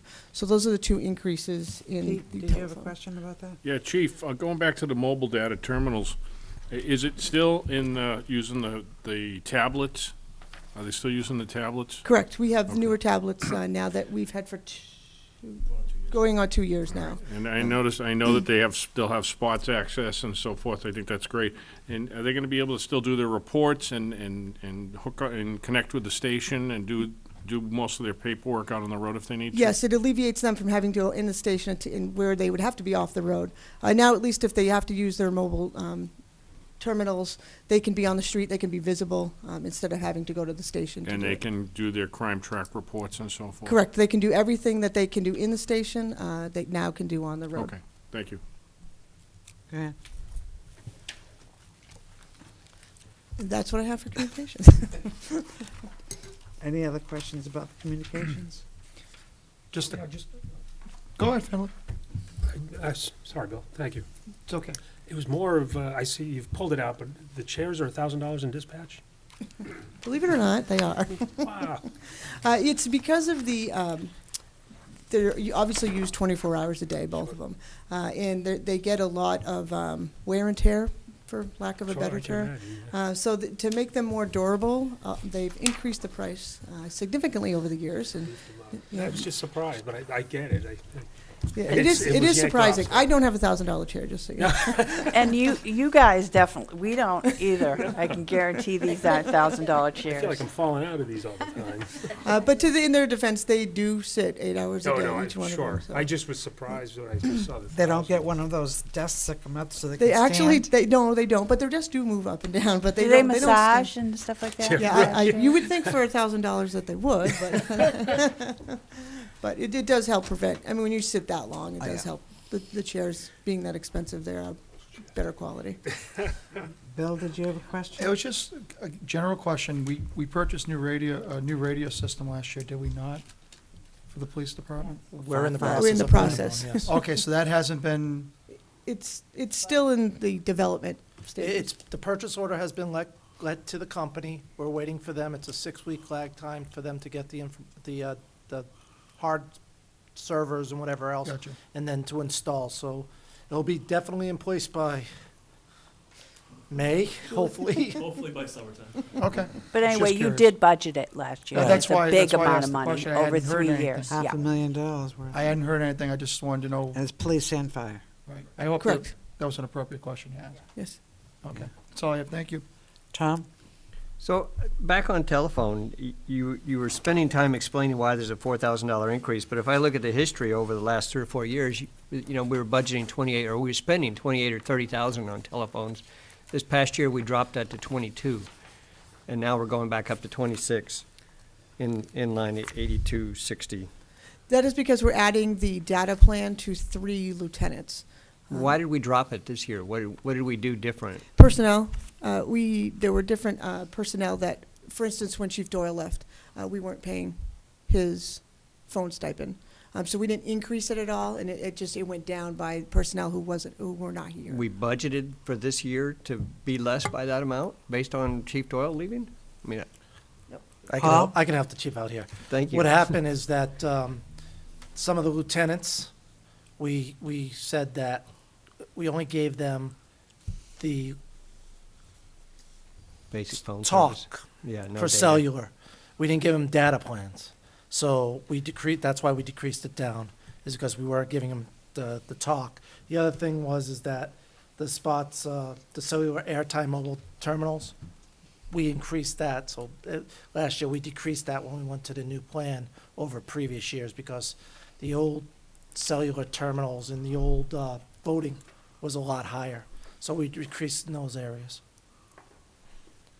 Okay, so just to summarize, you're putting the data back on the lieutenants because you found out that it was not beneficial or efficient to have taken it away from them? Correct. And so we're just popping that back in there. I misunderstood your question. I apologize for that. Correct. Okay, thank you. Anyone else? Tom? All right, so. Don't worry, don't sigh, it's okay. Just like I did with fire. So on page 53, 8104, wages and other full-time. Again, year before, your actual was 308, 207, and now you're budgeting 352, 337. And then if you go in back and you look at actuals from previous years. I mean, you're 260, 270 across the board. Just curious about the increase. This department has been hit with a number of openings over the last year. It's very hard to keep a dispatcher. Back of the prior years, I could talk before 16, 17, we tried to fill that with 2 part-time positions. In 16, 17, I believe we went back to a full-time position. When we got the position hired, other dispatchers have left, so we haven't had a full complement of dispatchers for a while in dispatch. A long time. The other thing is that in 16, 17, you're looking at wages that have been increased twice through the union contract. These dispatchers are in a union contract, so they got a 3% raise in 17, 18. In 18, 19, they're getting a 3% raise as well. So that equates to some of the increase as well, Tom. But it's because it hasn't been a full complement of people in there. And as you'll see, conversely, the overtime in 8111, the overtime other, has been higher than what's budgeted. In actual overtime other was 38,000 because we were covering those vacancies with overtime. And now we're saying the overtime should be, if we have a full complement of staff, the overtime should be around $21,000. Okay. So they work in Makes sense. conjunction with one another. Just to let you know, Tom, at one point, we were down 40% of our staff in dispatch, 40%. Wow. All you had to say was union contract and. No, I no, that was different. No, I know, I get it. Okay, And thank you. as Chief Courier alluded to, and I know Chief Doyle in the past, and, dispatch is there, they're the first line. They're the first line of response for us in the community. Can't stress the importance the dispatchers play in our community on a daily basis. Paul? One thing for the newer counselors, all the 8100 series, the wages, the insurances, all that stuff is calculated by my office. So we go out and we look at what everybody should be making on the union scales and things of that sort, calculate them, send them out to department heads, they verify those people. So these numbers have been vetted through my office, through the departments, and we've been doing that now for several years, and this way everybody is consistent, all the numbers are consistent, so. Okay, any other questions about communications? Okay, let's move on to the meat here. Number 4, police. Eileen? I'm going to let the chief do this because she was the one that convinced me to increase the number of positions, and it's. Are you talking into your? Sorry. Okay. I'm going to let the chief do this because it took a lot of convincing, as you know, for me to add staff to any departments. So she went through all the reasons why these positions were needed. And I think it's important for her to explain that to you with more specifics. She has requested one more person than I have. So what I requested is reinstating the deputy chief's position that we used to have, removing an administrative lieutenant, and adding basically a special investigations sergeant.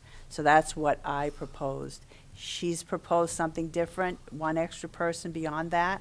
So I did a net of 1 person, and she wants to do a net of 2, and she is more than welcome to explain that to you. Okay, so the second one is not here, though.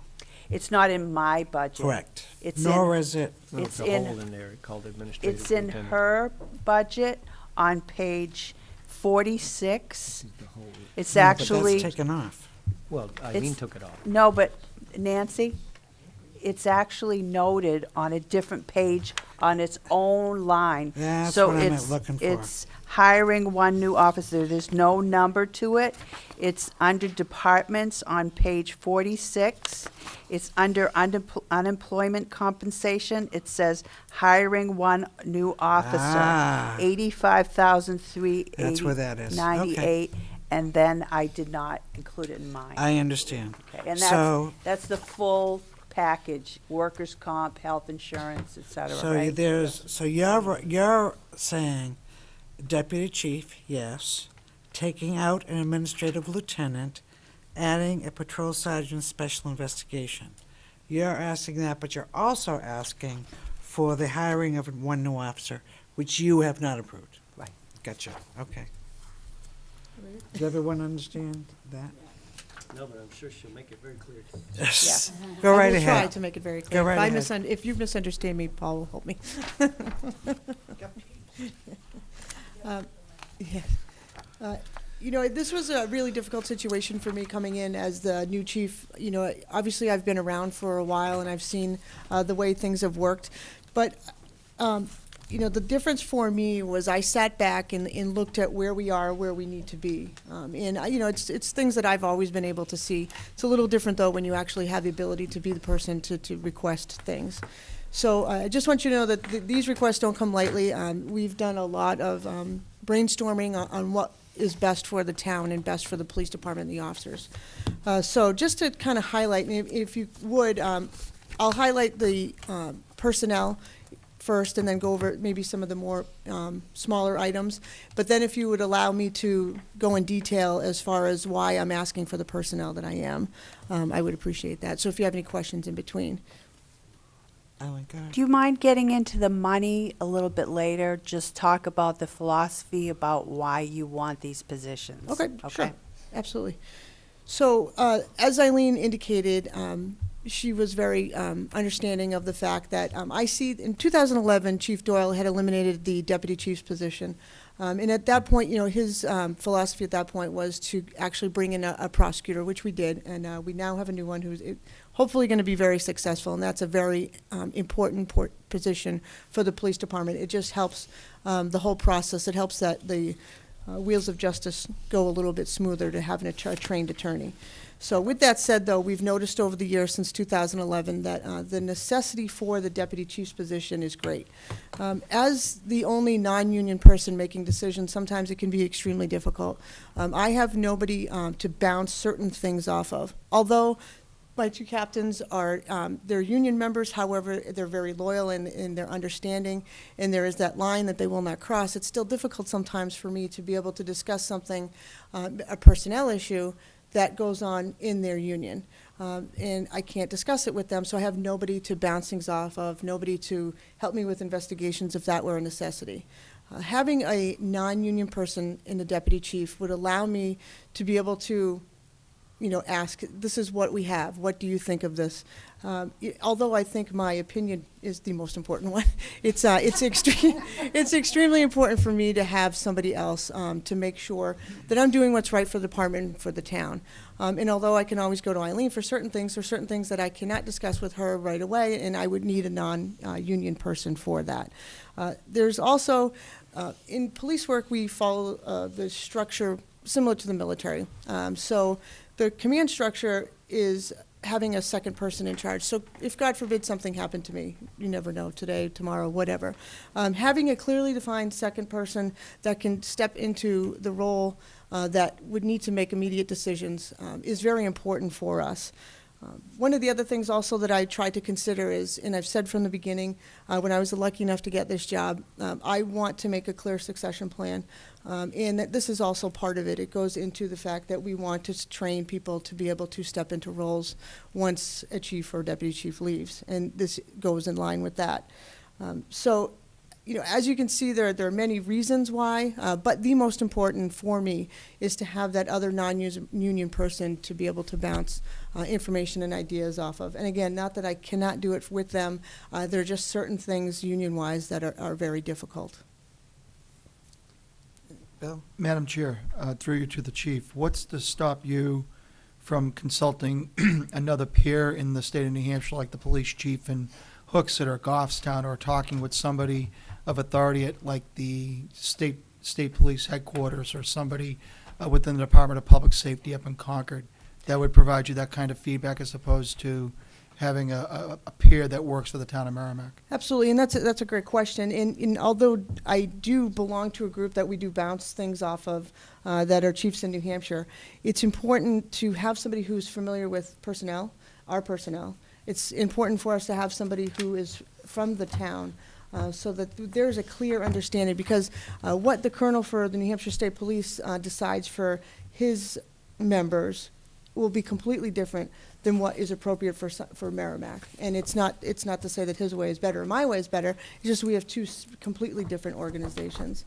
So, that is why, for me, it's important to have somebody that I'm with every day, and I don't have to send an email or call. I can actually sit down and we can discuss what's best for us and for the town. Eileen? And I guess, and I don't mean to sound facetious or anything, but it's not only, the person's actually going to be working. That was gonna be my He next or question. she is not going to be the confidant or therapist of the chief. It's actually going to be a working position that's very important. So if you could explain Yeah, maybe some of the Yes. functional duties. Similar to what we all do, it's planning, organizing, directing people. The deputy chief's position will oversee both captains, so both the administrative side and the operations side. They will have the say in what goes on day-to-day operations. And also, because of, I'm requesting to restore the deputy chief's position, because I understand that there would be an effect to the taxpayers to just add it, because I'm asking to eliminate an administrative lieutenant. It also shifts the administrative lieutenant's work toward both the captain and the deputy chief. And a big portion of that is grants. There's a lot of grant searching, there's a lot of grant writing, which is extremely time-consuming, as you know. So those duties, including also the training for the officers is very important for us. So all those training duties will now be shifted, again, toward the administrative captain and the deputy chief's position. And thank you for helping me highlight that. Peter? And Chief, you touched upon it, and I agree, and I support the reinstatement of his position. And you mentioned it, a police department's a paramilitary unit, and you need a clear chain of command. And I think that in law enforcement, in certain situations, you can't have any ambiguity on who's in charge. And you can't be there all the time. You get a chance to have vacations and do things, and you need to have that Who clear gave her chain permission for that? going from top to bottom. So I agree with you on that. Thank you. And again, you're absolutely correct, and I mean, you have an understanding of that. And although both captains work extremely well together, and they have for many years, if there was ever a point where, for some reason, I was not here, and there was a divide between the two of them, it would make it extremely difficult for any decisions to be made. So that's why having that other person that has the ability to do that is important. Okay, so any questions about the deputy? Okay, Eileen? I just think, again, it's just very important to, when we talk about that position, it's not, it's a recategorization of the position. So for this position, we're getting we're eliminating or, the person's not being fired, but we're just, where that position is not being filled, and we're going to put in Use one that to money. replace it, but at a different level. So this one's a net of one, but it's just paid more. A net of 0, excuse me, just this part. One position for Just another. A quick question, what was the line item salary for the administrative lieutenant? It's not listed here. And It would be pretty similar to what's already there with the lieutenant, so it would be between, 82. it would be between 85.4 and 85.9. thank you.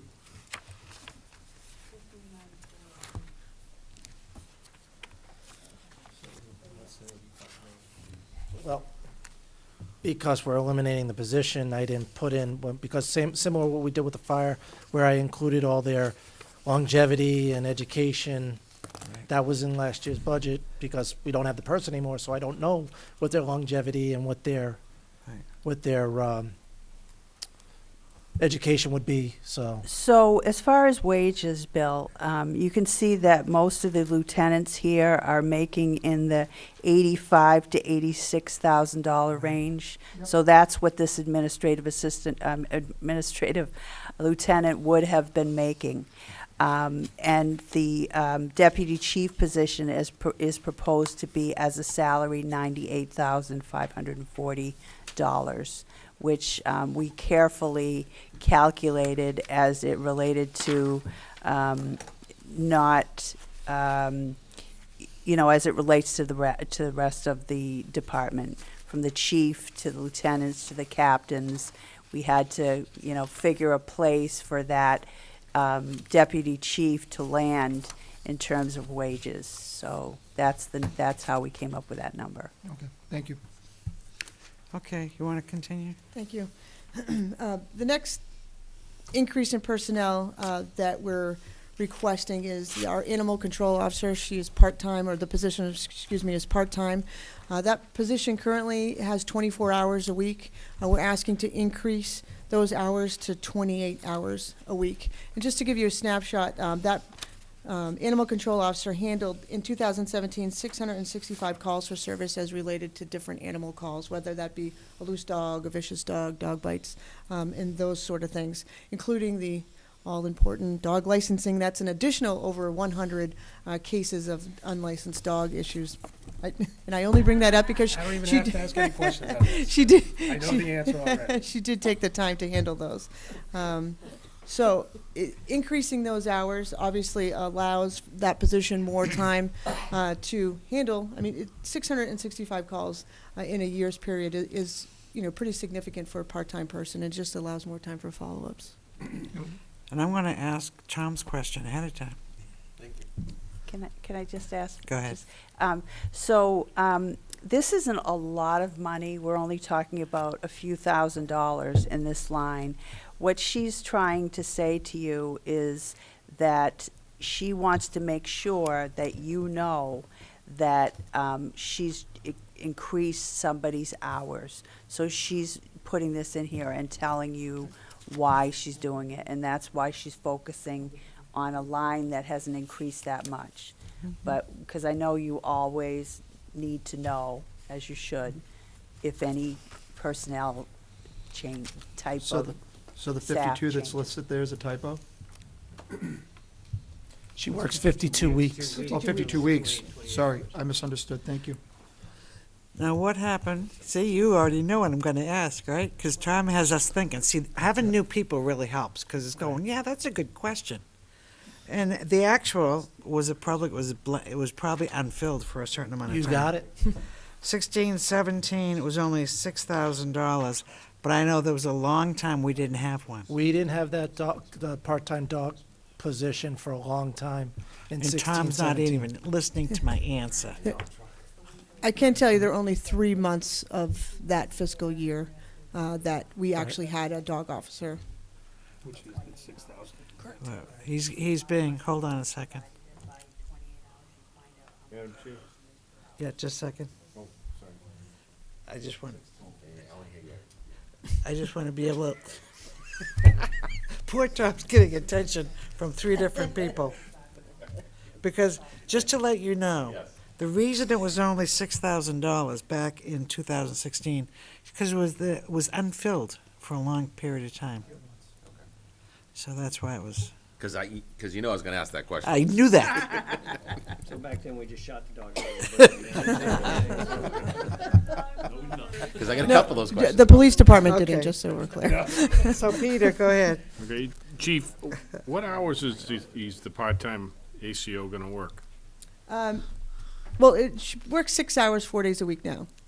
And so we'll either just increase it to adding another day that she could come in for those 4 hours, or increase her hours during those 4 days.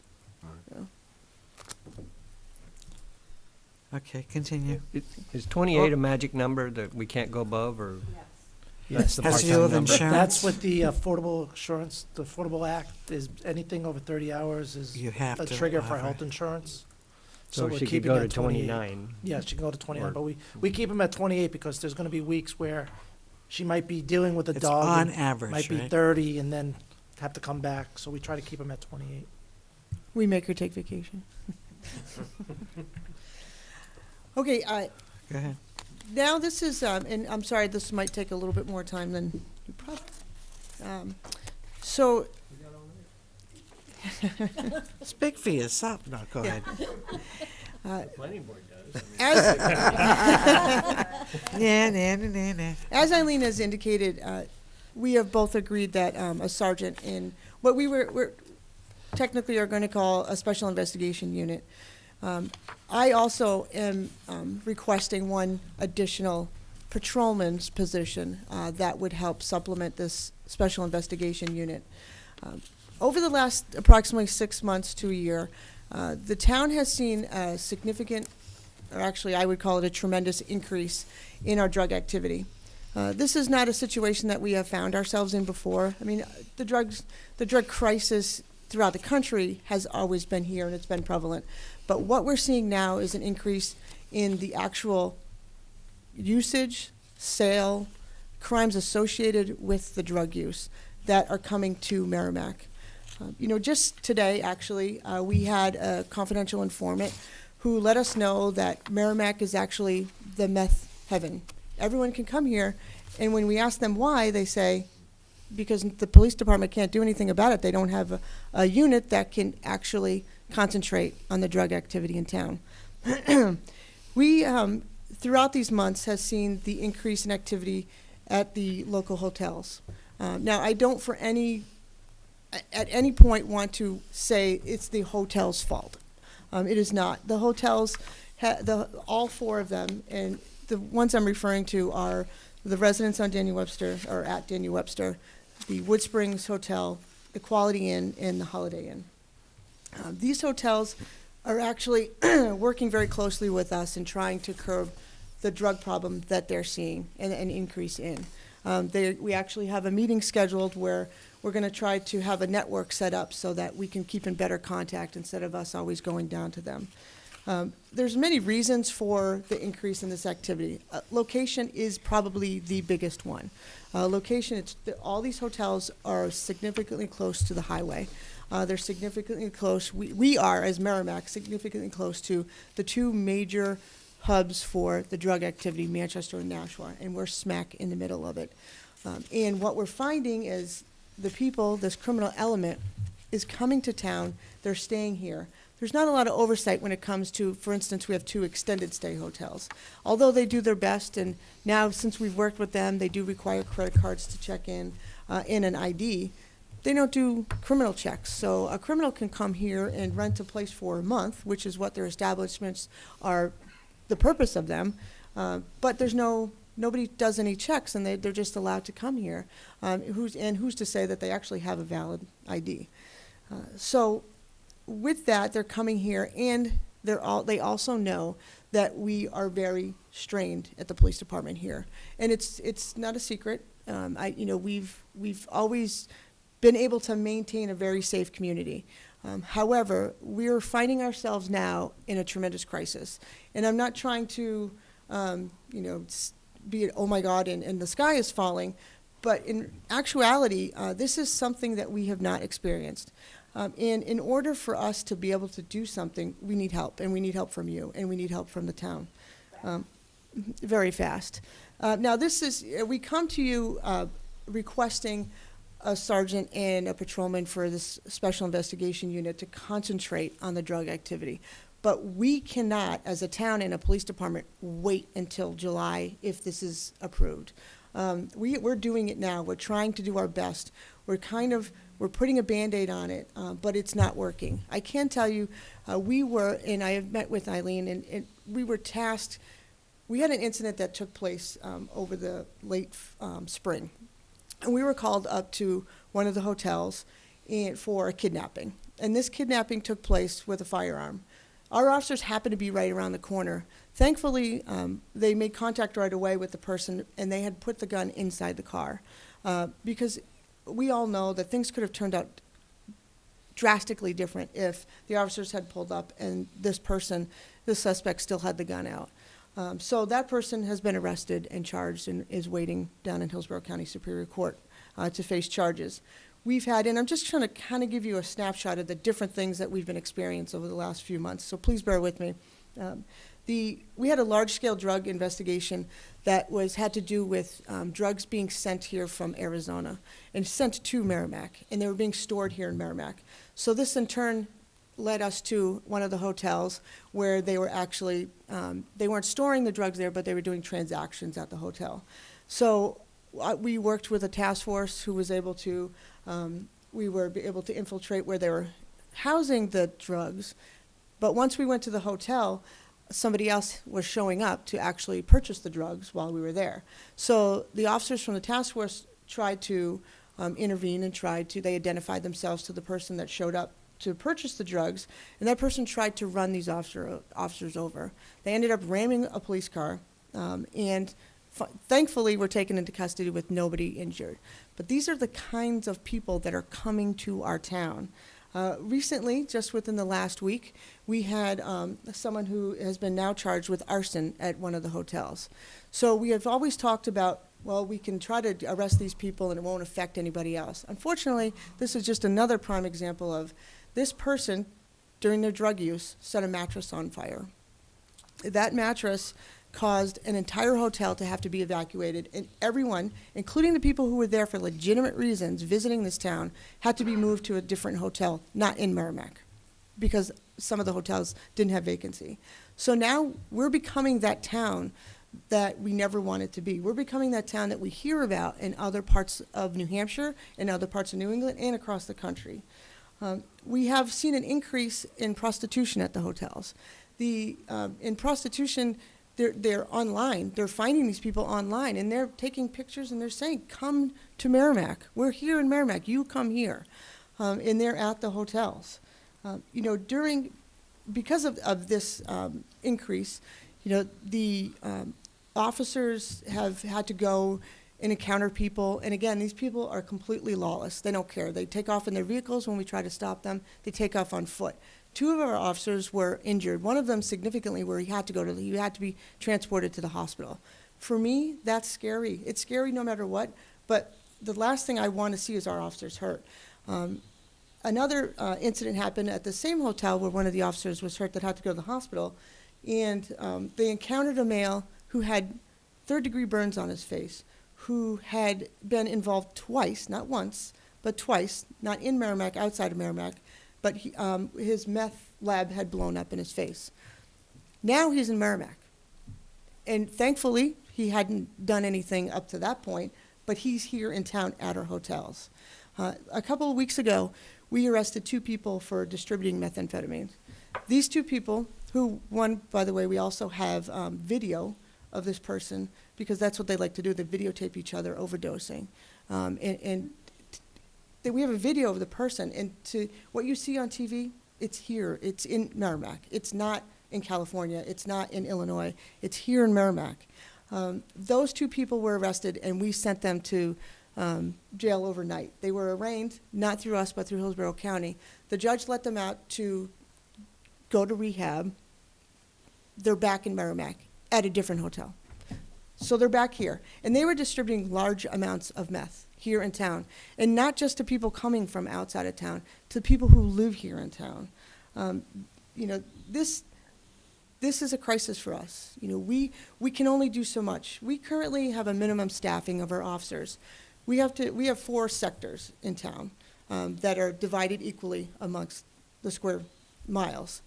So we have a minimum staffing, which we've had for years, of 3 sectors and a supervisor. So we always do not have the ability, because of personnel, to make that 4th sector. That 4th sector handles equal, if not more, calls than every other sector. So all those calls have to be distributed amongst the other 3. So now we have the hotel that's causing us issues. And I can tell you exactly how many hotels. The Residence Inn in 2000, I'm gonna have to put my glasses on, I didn't want to. In 2015, the residents at Daniel Webster, who was the residents in at the time, had 63 calls for service throughout the entire year.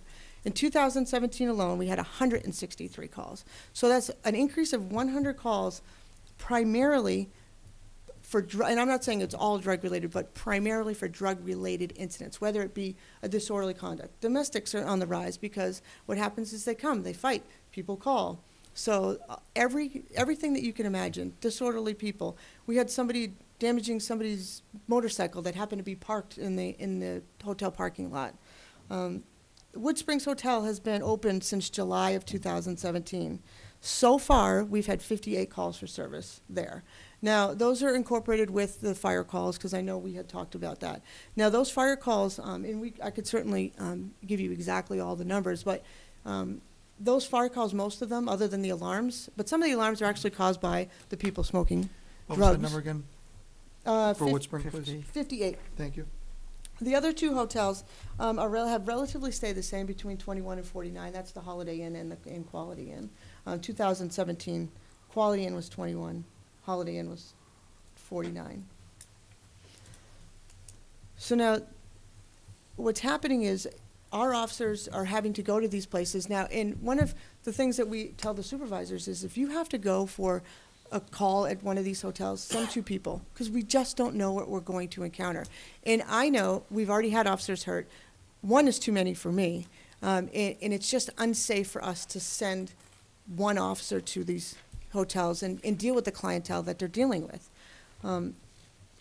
The informants that we're talking about are saying blatantly, go to Merrimack. That's why everyone comes to Merrimack. There's nothing, they don't have enough, there's not a unit. Nashua, Manchester, Bedford, everyone has a unit that can concentrate just on the drug activity.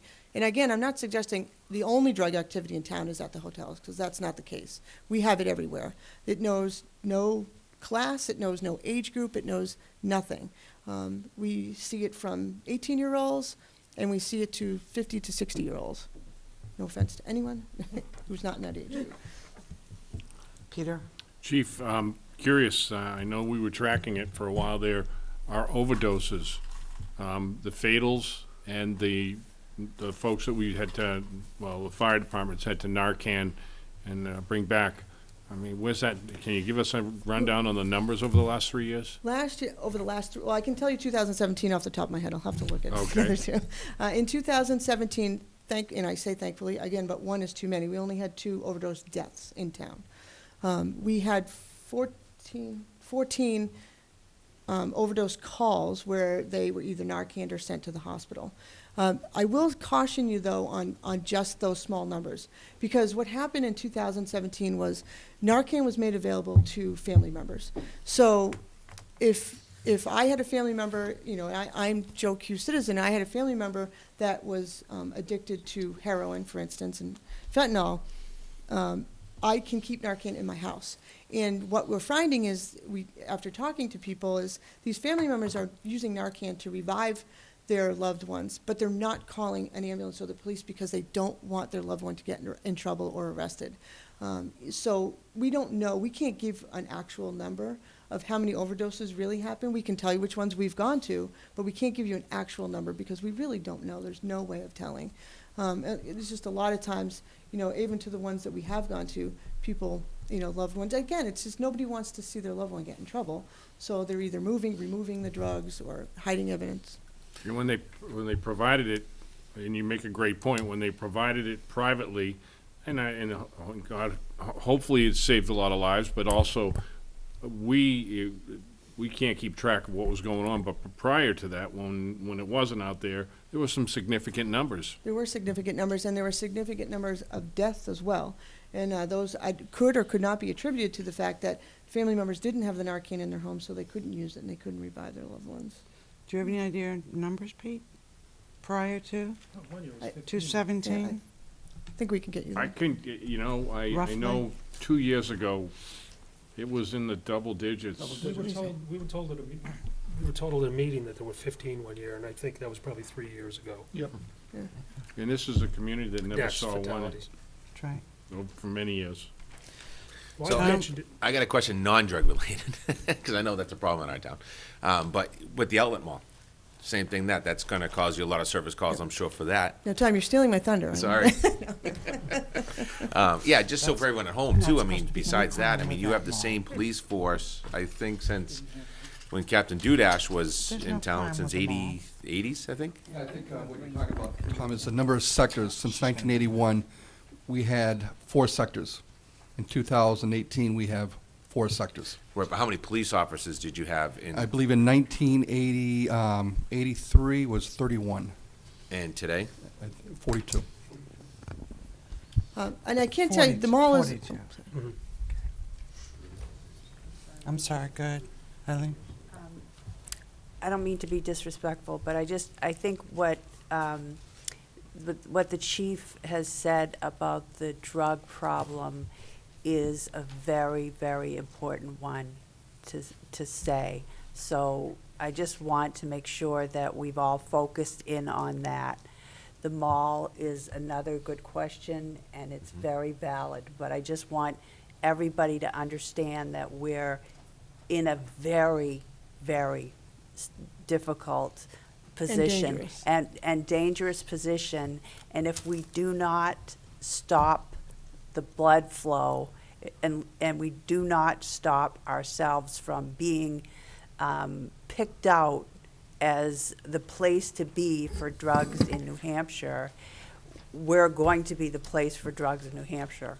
So we have an opportunity here to stop that, to go, when we arrest people, follow them, tell them, you are not welcome here, we're going to be watching you, we're going to arrest you, and we're not going to let our town become known as a drug capital.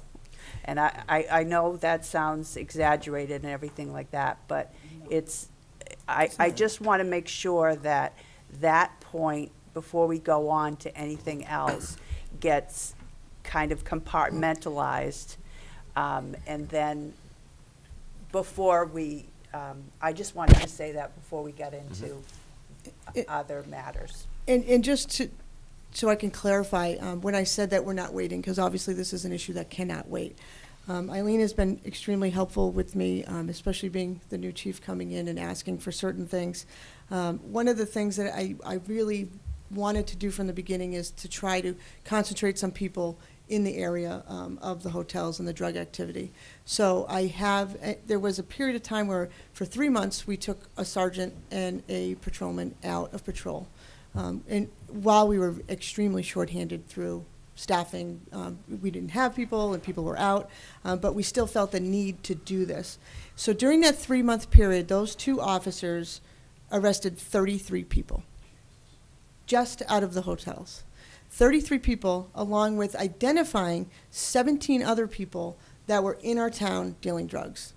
And that's a 3-month period.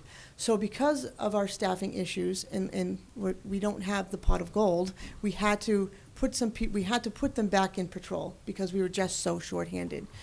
During that time, the numbers increased significantly, even more than it had before. And we were only able to do it for 3 months. So we've, again, moved some things around and taken them about 2 days to arrests. So it's started right up again. They're not just sitting around waiting. They're being active. They're arresting these people. We have the numbers to show it. Presently now, you've pulled the 2 people.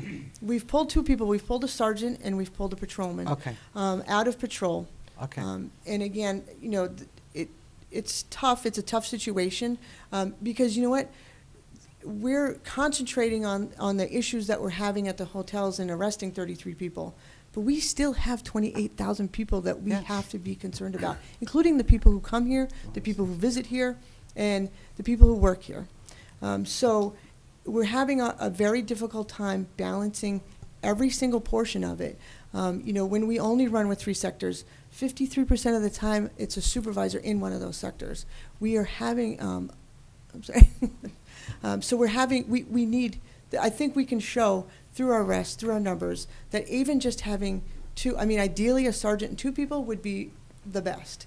I understand I don't want to be fiscally unresponsible, We're trying to do everything we can, but we can at least, with a sergeant and one person in a unit that just concentrates on the drugs, we can make something work. Finley? Thanks, Nancy. And then Eileen? I think, I'm imagining in general, around the state, we're not on our own. It made it here sound like we're a raging disaster, which might be, but there are many disasters I'm suspecting around. Does the state have their drug task force engaged? And if so, can I count on their help? Because if we're as bad as it's been made to seem tonight, then we must be a focus point that the state should be jumping down here and working it. I do know, that's my question, but I do know that other law enforcement agencies send their guys here to make drug deals. So I know that goes on, which is disheartening. As far as the people who are, have their issues with it, that's a sad thing, and there's nothing that we're going to do about that as a town. That's something that the state has to look at and take a bit more seriously. So, you know, that they have Narcan in their homes, that's probably a beneficial thing for them because there's nothing otherwise that we can do. So I'm just curious what we can count on for the state, what they have, and if it's things that I should hear about later, I'd be more than happy to do that also. So one of the things, it's a very good question. One of the things that we tried to think about, because obviously our personnel issue was an impediment for us. So we work very closely with a couple of task force, including the Hillsborough County Street Crimes Task Force, the DEA Task Force, and the New Hampshire Attorney General's Drug Task Force. We've had luck with everyone has been extremely helpful because they're finding this situation throughout the state. The Hillsborough County Task Force has been our closest ally at this point because we work so closely with the towns just in Hillsborough County. They're all a part-time basis, but what we tasked our sergeant to do was to contact them and to see what they could do to help us. So they have been bringing their resources to our town. It's intermittently. We cannot count on them all the time because they do have other cities and towns that they have to work through. But it's one hand washes the other. They help us, we have to help them sometimes because that's the nature of the business. In the other task force, including state police, I meant to mention state police, everybody has been extremely helpful, but they're limited. And I appreciate it because I think for me, my big concern is I've been hearing it for the past 20 minutes, how much of a raging disaster it is. And it may be, I believe it probably is, but it's not just here, it's elsewhere. And that's why their resources are limited to be coming down here. And so I just want everybody to know that it's a statewide problem and not just a Merrimack thing. Correct, but in my 27 years here in this town, I've never experienced something to the magnitude that we're experiencing. Sure, and I think it now. is because exactly what you pointed out, the hotels that are now allowed to have extended stay, which they have for a while, but it has become a little loophole that everybody's capitalized on in our town, obviously. And that's where you have, that's where we can deal with our issue. And as long as the hotels are in fact working with us, They are. then I'm good with that. If not, I don't know what other alternatives there might be from code enforcement or something. It's something that we can do. I don't know, but I just. It sounds pretty damn ominous from what I've been hearing. Well, I believe it, but again, I don't think it's just Merrimack. I don't believe that for a minute. I guess what I would say is that we've been found. We used to Sure. be one of the safest towns in the country, Oh, and now we've been found. So that's what I'm saying, is we didn't used to have the necessarily the amount of drug activity that everybody else had, but all of a sudden, now people are coming here. So now we have a serious drug Sure. issue like the rest of the state, or certain sections of the rest of the state. I guess my feeling is, I'm sorry, Jackie. That's all right. Go ahead, you were supposed to go first. Oh, Go for it. it's okay, Nancy. What do other towns do that are our size or smaller? What have they been doing? Do they have dedicated forces? How many people? Two to four people? Depending on various towns that we've actually interacted with, some people have one person. The smaller towns have one person. Our size town, 3 to 4 people. In that, it didn't used to have to be that way, but because of what we're seeing, they have to add more people. The larger cities, they have 10, 15 people that just concentrate on this alone. Now, I'm hoping one day that we don't have to have this discussion because the issue has been eradicated from our town. It doesn't mean that there aren't other issues that would come up that the Special Investigation Unit couldn't address as well. But right now, our need is this. We need to try to get a handle on it, and we're just having a difficult time doing it. I guess, Yeah. hold on, go ahead. Oh, yeah. In an ideal world, what do you think we would require to get things into balance and even to start solving this problem? For our immediate needs, I mean, ideally, like I had said before, ideally, a sergeant, because it's important to have a supervisor in this type of unit for oversight. A sergeant and 2 people is my ideal world. Again, understanding the burden that increasing, I mean, one officer alone is 2.5 cents on the tax rate. And approximately, although that doesn't seem like a lot, I understand it's an increase. It is an increase, and I understand that. You know, and just even asking for, a sergeant and 1 more, I understand is an increase. 2 is ideal. We can make it work with a sergeant and 1 person because it's just a matter of just being able to concentrate on just this. So ideally, a sergeant and 2 people, understanding a sergeant and 1 person would actually, it would work. If that answers your question or no? It does. It answers that part of the question, and I haven't asked the rest yet, and I'll wait for my colleagues. I'd just like to add one thing. Eileen mentioned that we've been found in a recent meeting that the chief and I had with Mr. Patel from the Quality Inn. He mentioned that there's so much pressure from the Manchester, Nashua hotels with their law enforcement agencies that they've now left those hotels and have found Merrimack. And that's what's going on right now. Lack of enforcement in Merrimack. Peter? I guess I'm going to refer back to my 32 years with Merrimack, but we had times where we had 1 officer doing narcotics work. I did it alone sometimes. I know other guys did it going through. Other officers did it. It's not safe.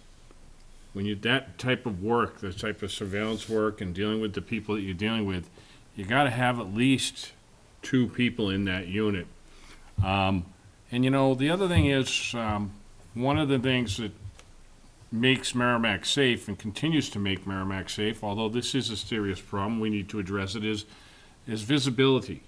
I mean, one thing I always found was, over the years, was that our officers remained and kept a high visibility, stopped cars, much to some people's chagrin sometimes, but they did, and but they used good discretion, but they were out there and visible. And when you're out there and visible, the people that want to commit some of these crimes don't want to be in this area. It's just the laws of nature, whatever you want to say. They'll go other places. So I think the chief is onto something here with creating this unit. Chief, I asked you in a previous meeting, and I really would like a commitment that these 2 individuals aren't going to get dragged away to cover patrol shifts. It's an issue that you've come to us, and I want those individuals to be focused on this mission, this task. So, I think that's important. And I 150% agree with you. I have always been on the mindset, including detectives, every position has an important role. This one right now is very important. And I will not, and we will not, take these 2 people to supplement patrol. It won't happen because our need is that great, that they just concentrate on this issue. And you have my word on that. Thank you. Bill? Thank you, Madam Chair. Chief, there was a significant story that was in the Union Leader this past weekend involving a gang called the Squad. A small gang of thugs wreaking havoc up in Manchester, drugs, prostitution, intimidation, witness intimidation, that kind of thing. It actually involved a member of our community, unfortunately. Are we seeing any type of related gang involvement here in Merrimack, or are they beginning to organize, not necessarily this particular type of gang, but are we looking at other types of thugs, for the lack of a better word, that are organizing and contemplating or beginning to set up shop here? And just so you know, I would categorize them not as thugs, but as dangerous criminals. To Okay. do what they have done to people is extremely dangerous. And although I can't say with 100% certainty that these people are here in town, we haven't had any intelligence thus far. Of course, we haven't really been able to concentrate on that portion of it, that they are here in town or they've set up shop in town, for lack of a better term, because we want to set up shop, the taxpayers. All right. However, it's only a matter of time before people like you're speaking of come here, because when the drugs are here and the prostitution is here, they follow shortly after. So those are the people that will eventually come. But to answer your question, no, not to my knowledge, we don't have any organized. Okay, to follow up, one of my heroes is former New York City Mayor Rudy Giuliani, and when he became New York mayor, you know, he was tasked with a similar problem that, I mean, obviously on a much larger scale than what we're dealing with, but he attacked the problem. He put more cops on the street, and he encouraged them not to just go after the drugs, but go after the small stuff as to why, you know, the jaywalking, the littering, the small kind of stuff to kind of basically be a nuisance in these people's lives. And I agree with Councilor Albert. I'm very much want to get on board with the hiring of additional officers dedicated to this if I know that they're not only going to be tasked with going after the problem, but are willing to be a nuisance in these people's lives and actually be willing to write them up for the really small stuff, so that, you know, we've got their name, we know who they are, we can't prove what you're doing, but we're going to do everything we can legally to make your life miserable. And I think in that 3-month period with 33 arrests, I think that shows that we do, when we have the ability to concentrate on it, we are a nuisance, but we just have to continue it, because when you do it and then you stop, the problem just gets bigger and bigger. So. And I agree, and we've won awards for being the safest community in this state, and being one of the safest communities in the United States, and we still are. Absolutely. And I want people to know that. And I think the reason why we're having this sober conversation tonight is that we're not only continue to the community policing piece. If you see something, say something. We still want people to do that. But also at the same token, we're not gonna sweep this under the rug. We're not gonna put a fancy bow on it and say, you know, this is window dressing, you know, and make it look like window dressing. We're actually gonna attack the problem. And I'm committed to attacking the problem right now. I really am. Thank you. So. Thank you, Madam Chair. I think you're getting a sense of support. And if I could just add a. Go right And I'll go on record, if I could, I apologize. I'll give you the extra cop. I would go with the sergeant and the 2 patrolmen.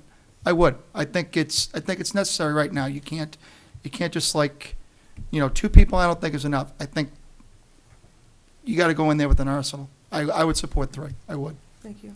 Okay, finish what you're. Just, in kind of closing, just to qualify with the outlet mall, because I know that we had talked about that. On average, for the past 3 years, our calls for service just at the outlet mall are 1,400 calls on average. Per year. Correct, 1,400 per year. That does not include us just driving around up in the mall or doing follow-ups. That's just us responding to the mall for shoplifting, which again, brings that same type of element. And to say they're connected, I can't say that. But, you know, one criminal brings in another criminal. Felony lane gang, I'm sure you've all heard of that. We had this issue a couple years ago, and we really attacked those people hard up at the mall. And I think, you know, for the most part, they've stayed away thus far. And I think I would be remiss if I just didn't remind people that we have new complexes, new hotels coming in. These are things that are happening. They're in the works. We'll see an increase of probably at least 2,500 more residents or people living in this town, along with the businesses that they all bring. You know, that's 2,500 more people that we are going to be responsible for protecting, and it will be much more difficult if we can't do it with officers and being out there and not just concentrating on the hotels, but concentrating on everything. And again, I want to just renew, again, it's very difficult for me to sit up here as a new chief and ask for this and tell you that there's a problem in town. There is a problem in town. I'd like to think it happened far before I came on, but it's here. And I don't want to we don't want to put our head in the sand and say it's not a problem. We need your help. We need the town's help. And that is through actually giving us enough people and personnel to be able to do it. You know, I really thank you for listening to me. I know I can be a little winded, not as winded as Chief Doyle, but I know I can be winded. And if you have any other questions, I'd like to, I know if we don't have the answer here, I certainly would get it for you. I think that, I just want to make a statement then, a question for Eileen. Not everyone has spoken, but apparently you're getting a sense of support, whether it be the number we'll talk about. And we're going to have to find out the mechanism. I would support immediate response, whatever that is, and the number, how we do that. But I think we have to do a balance. I mean, I agree. like Finley is saying, we're not the only one. I don't want us to give the impression that, oh my God, the sky is falling. No. But we're also not responding to putting our head in the sand and this is a temporary problem. I think we all have the sense of, let's knock it off right now while we have a chance. Correct. And to give the impression and harass any way you want. Absolutely. And to be able to make it so uncomfortable, those sons of a guns in Merrimack, it's not even worth the aggravation. You know, obviously within legalities, and the community has to take responsibility too. You know, we are very proud of living in a community that is safe.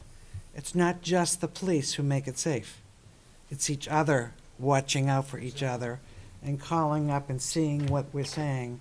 And maybe we need to really take a much more active role in getting community as a resource. You know, I know the crime line is very active, but this is an emerging problem. And we have to be very creative in being able to get the community involved in this emerging problem, not just the police. I think it's our responsibility to provide the resources and the support. But we also have to, as a council, find a way, whether it be through the cable or something, to be able to activate the 20,000 people who are here. Because that we can get that as, oh, don't go to Merrimack. Those people will drive you crazy. You know, you can't sneeze and they're calling the cops. Whatever we have to do, that's the combination. It's not just the police responsibility. We want Anyway. to attract the people who will come here and enjoy Merrimack, and not in this way. You know, we have a lot to offer. Our department has a lot to offer. We will continue our commitment to keeping this community safe, and this is just one of the ways that we need to try to do it. So I guess my question then is, if it were to be, I need to know, how would you in fact do that if we wanted to institute something now? We have just been emailing back and forth or texting, I'm not sure, about setting up a meeting to talk about overtime. So we are going to, the people that the chief has had working on this, we want them to continue to do that. So we're going to meet very soon. We're going to look at their budget to see if we can do it within their budget. If not, we'll be coming to you and asking you to take money from somebody else's budget. Sorry. Eileen, is that something that you can have to the council on or before the next, the 25th of January? Probably. Yeah. Okay. Apparently, I have people who can do this. I have people now. Okay, so what you're talking about is keeping, now presently you have a sergeant and a patrolman. Correct. Okay, so those two positions you would backfill with overtime? Because they're no longer in patrol now. And it's an as-needed basis, too. I don't want to give the impression that it's constant. When we have enough personnel to shift around, we try to do our best so that we don't have to pay overtime to anybody. But there are. See, But I agree. I'm sorry. I don't think that's necessarily true. I mean, we don't want to rob Peter to pay Paul. If there's a certain amount of level, and this is my opinion only, obviously the council will vote on its own. I don't want to have to pull from the safety of what the police do in the normal course of responsibility in order to do this. We have a fundamental responsibility to the town. This is on top of that, which has emerged. Let's not ruin this to do that emerging as well. Okay. That's just my personal feeling. Yeah, so that's pretty much what I was What going your to thought just say in was. other words, was that there's just like, as I said to Denise, I'm, 100% supportive of it, so it is my intention to bring it to you on how we're going to do it. But the first thing that you have to do is look at your budget, because we've had a lot of people that have been out during the year and things like that, and she may They have have some money extra. within her budget to cover it. So before I go swiping money from other people's budgets, I would prefer to just quickly have Paul and myself take a look at that. Take a look at that first, and that can be done very quickly, but just incidentally, not as, not with the idea that we're gonna not do it because we don't have the money in the budget. Okay? So I guess I'd like a consensus. It's not a final vote. Tom, go ahead. Okay, before you get there, I just wanted to make a few comments.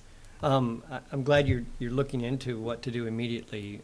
I have a fear that overtime is a Band-Aid and not the solution. I mean, we just listened to the fire department talked about how they were in a situation of mandatory overtime, and their workers' comp went up, and everybody was tired and worn out and stuff like that. And I'd hate to see us just push the police into that same situation where we need 2 or 3 more people, so we pay people overtime and we force them to work extra in order to cover for each other and stuff like that. So I'd really like for you to look into possibility, if there's room in the budget, of hiring these people sooner than later. Because asking at the budget season for somebody in next year's budget means the money's available in July, the person's probably not available till September, and you're gonna train them for 3 months, and, well, I don't know. I mean, that's up to you and the chief to figure out. I have no qualms with bringing people in to the level that you're talking about, if that's what it's gonna take to try and change the attitude of these people that Merrimack's an easy place to do business, illegal business. Correct. We love all the great people that do business legally. We do too. So, And we want them to feel safe to do that here. and we do. And so, we need to do whatever it takes to make sure that our police force is properly staffed and addresses this issue. And I'd be willing to support that. If it's 2 or 3 people that we hire right away, in anticipation of next year's budget to have them in there, then I think we should do that in any way we can. Well, I can tell you, just a side note, for those, you are correct, training is obviously extensive. So bringing somebody on now certainly brings it, because it takes, between hiring and then being out on their own on the street, takes about 7 to 9 months. So Wow. doing it sooner, believe it. obviously, is going to put us in a better position than waiting until actually 2019 before we're able to do that. Peter and then Bill?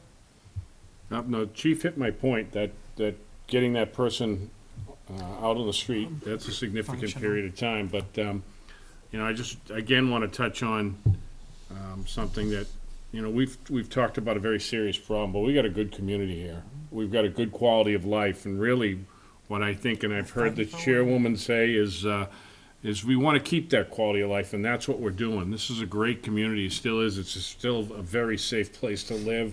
We have Damn it, safe we're gonna keep schools, it so, that way. again, I can't emphasize that enough, but we want to keep that, so. It's not going to come down under my watch. Bill? I was just gonna say, to dovetail off of Councilor Koenig's comments, that I trust Eileen and Paul may be able to figure out a way to reallocate numbers and reallocate monies in such a way so that they can actually advertise the positions and get the jump start on posting for those particular positions. I'm hopeful that you can do that. That's the next, well, first of all, let's come to a consensus.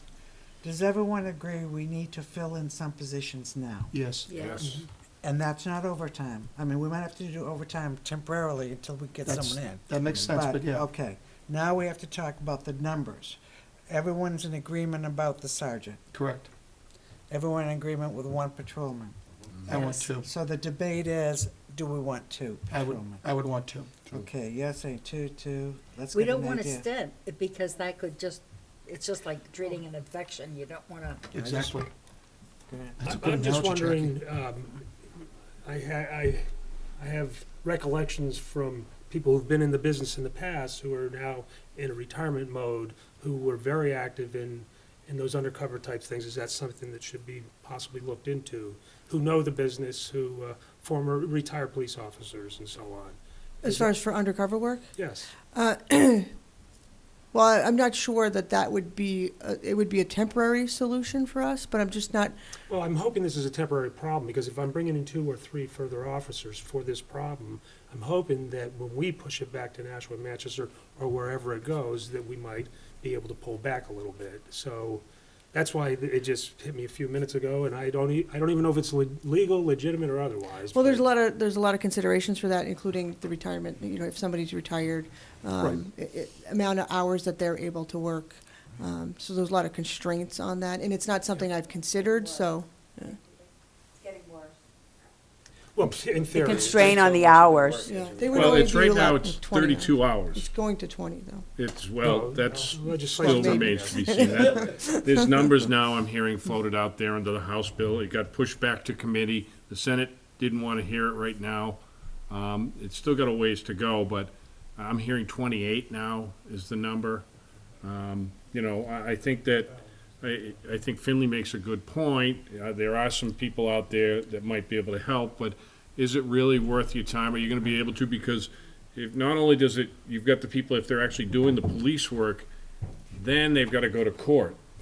So how do you balance that within their hours? So that's just a tough juggling act on that part of I it. can just say, I think for safety also, a retired guy who's a little older, I mean, it's a young man's game when you're fighting the drug stuff, so I don't know if we want Pete to come back and help us. I think his cover would be blown. But really, I'm just being serious. Actually, Apparently, he does Captain, I'm a CrossFit little all the too time, old. so I don't worry about he and his ilk. They are very physically capable of it. But I'm just thinking out loud, and I know there's constraints. I understand that because my wife is a recent retiree, so I know how that all works. But it's something I know they were very qualified not many years ago, so I suspect that the job could be performed handsomely if it could be. And I can tell you, drug work is a specialty. It's not for every officer. Oh, no, I know. Yeah, But I know the one I'm thinking of was very good at it, I know. So I just threw it out. I just thinking out loud, I suppose. Tom? I just want to add that she pointed out with the increased building activity that's on the horizon, chances are we're going to get between 1,000 and 2,000 units Sure. move in, Right. which means we're going to need these 2 extra officers And it may be. in the future regardless. yeah. And we hope that they are not having to push maintain. this issue so that they can be taking care of Sector 4. Correct. And this special investigation unit would be able to maintain the status quo. Keep it, right. Keep it that way, because once we pull back, they come back with a vengeance. So being able to maintain that unit would be important. Tom, what do you think? I'm just trying to look for a Yeah, consensus you know, I mean, to there's give a lot. direction. I mean, the chief, you know, says she can do it with 1 and with 2 and not 3. Council's brought up an additional one. And what does that do to are we talking, I know I know this is supposed to be a budget meeting. 2 people So total? we're trying to talk about budgets too at the same time, so I'm not sure how this affects last year's budget that was voted on. So, I mean, I would support whatever the chief thinks that what she can do. So what she's saying is, if she had her brothers, she would go for the sergeant and 2 patrol. That's her brothers. Druthers. But she also said that she could do it with One sergeant, Exactly. one patrol. Exactly. And I think if we're gonna jump the gun here and try and push it, I would promote going that way, 1 sergeant and 1 patrolman. That's what I would go with. We could still talk in the budget about next year if we feel like we need that 2nd patrolman. But get But something going immediacy. right away. Yeah. Immediately with 2, and then, it depends on what we can find in our budget. I mean, if there's no money, we can't spend money we don't have, so. Well, Tom makes a good point. I mean, the conversation's almost premature. Should we find out what Eileen can realistically do in the budget and come back and say, this is what I have available and this is what we can fund? And then I think that drives a better conversation for us to have. Okay. Because the idea of having 3 people as opposed to 2, that's a 2018, 2019 discussion. No. If we're talking, if we're talking the immediate, Yeah, We're we're talking talking the immediate. immediate, we're talking, right, 17, what 18. I'm saying is that 17, Tom's 18. suggesting 2, I'm suggesting 3. it's better to know what we have for money. So that's the immediate conversation. In the larger picture, if we really want to have three altogether, then that can be a part of the 18-19 conversation. 18-19, yes. Correct. 19-20, okay. Okay, so if it's going to be part of the 18-19 conversation, you will have made it in 17-18 if you Correct. add three. Correct. So it won't be a question anymore. You will already have made that decision with this other one. Right, and- My very strong recommendation is a sergeant and a patrol officer For this now. year. For now. And then in And this, then we for can always 18-19, add it's- another it would be the patrol dis- if we want to for Sorry. next year, if we want. Right? So that would change. If we this choose budget. to. If we choose to. Yes, Peter. When you say Okay. this, Oh, go ahead, Jim. sorry, From now No, Jackie. until June 30th, we will be hiring another sergeant and another patrolman. Overtime in the meantime, but hiring those two as soon as we can to the end of the year, automatically assuming that those two new positions are going to be in next year's budget, and to debate whether we put another patrolman in next year's Yes. budget. I just want I to touch on agree. something, because I want to be realistic here. You're gonna, we're gonna promote a sergeant, a Correct. patrolman up to sergeant. Correct. And then you're gonna hire two more patrolmen. Right. This is what we're doing. Right, But that's gonna take a while. right. And so we gotta understand that, and so they're gonna have to do some juggling Some of overtime. personnel and allocating of manpower to do this if they're gonna address it right away. And there's gonna be use of overtime, I would For now, imagine. until then. But I agree with Tom, we don't want people burnt out on the street. Right. You know, so, I mean, I just wanted to touch on the basis that we're all saying this, and I don't wanna give the public the wrong, or give them a misconception that Correct. we're just gonna go right out and grab two people that are gonna be street ready. No, Correct. Be nice. So does everyone agree with that premise that I just said? Everyone has that understanding? You want me to I repeat agree it? with it in general, Okay. that we should do something immediately with the attitude that it's going to continue on. I have an idea that our whole nation is sick, but our state certainly is. And I think that I'm really thinking in terms of what Pete is saying about how time-consuming it is to put somebody trained out on the street. I would really rather do it now. I would really rather do that the two Do the patrolmen. two patrolmen. Yeah, I really would. This isn't something I think that we should hold back on. You know what would help me? If you rolled your eyes. Is there any reason? Oh, You don't roll your eyes at me and get away with it. Definitely do not. I would Okay. never do that to you, Nancy. Now, the question is, maybe it was the thinking. Could have been me. Maybe if you come back with us, we already know it's the sergeant and the patrolman is, okay. Maybe we could, if we want to do the second patrolman, consider that. Let's know what costs we're talking about. Yes. That would help me. it's gonna be prorated over 4 months or 5 months. Right, it would be, what would the cost be between? Well, that's, Couple of Go ahead. things. Yes. One, you have to remember that police officers, you can't compare a police officer's fatigue to a firefighter's fatigue, because of they the work physical. 24-hour shifts, and then you expect them to work 48 hours consecutively, is a True. whole different thing than having police officers who may want the overtime. They may. Right, but the Like length the of shift, amount. I think, is the point. It's. Right, it is it's a- not, I mean, it's not, When you do overtime, it's 24 hours. we were talking about yeah. mandatory overtime. And so what I'm saying is that we have to look at, in my opinion, we have to look at the current staff and what, you know, I very much doubt that we have money in the budget for those three positions. Three. I can't tell you because it's only half of the year. So we don't know, there's a lot of things that we don't know. We budgeted for what we thought we needed. And we were very frugal with that this current year. So there are some things that we do know, there's been changeover in staff, there's been lags in staff, and those kinds of things that we can tell you for a half a year that has occurred, but we can't predict out beyond that on how much salt and sand we're going to use for the rest of the winter, or, because that's some of the places where we can get money sometimes, if you have a lesser, winter And and that maybe, kind of as thing. we've had in the past, we've been fortunate enough to have some registration money. So, That I was mean, extra, so too. it may very well be that, again, tactically, I have no idea how any of that works, but I think it all needs to be discussed to a greater degree than we're currently doing, and understand how much it costs, because it's about 8 cents on the tax rate at least, just for the wages, I think. No, that's for patrol officers, so 2.5. Approximately. Well, you said Approximately. 2.5 cents 2.5 For a cents for a police patrol sergeant. officer, no. for patrol officer.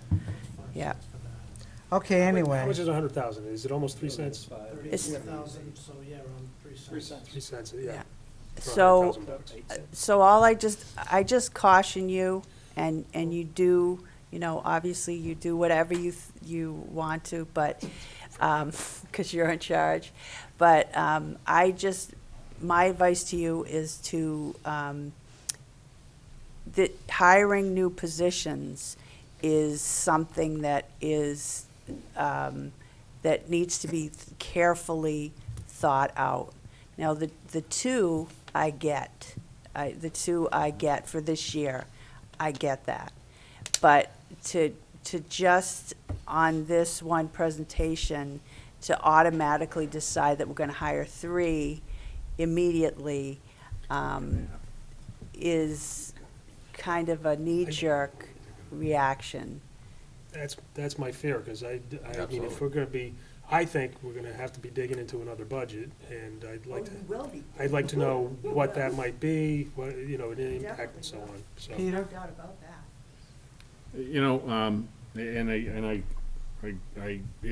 We're gonna filling this, and what I'd like to see is, when Eileen comes back with the numbers and everything, is in how we might be able to accomplish 2 or 3, which has been discussed tonight, is I'd also like to see a plan from the police department on how they're gonna approach this, because immediately, they're not gonna be able to hire, like we've said, 2, 3 people like that.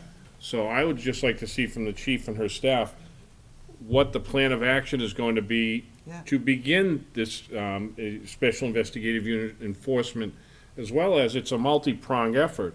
I mean, you're putting new officers on the street, but you've got to have your partners out there, which are the hotels, as well as the prosecutor. Is the prosecutor on board on how they want to handle that case, and any other resources available or involved in this?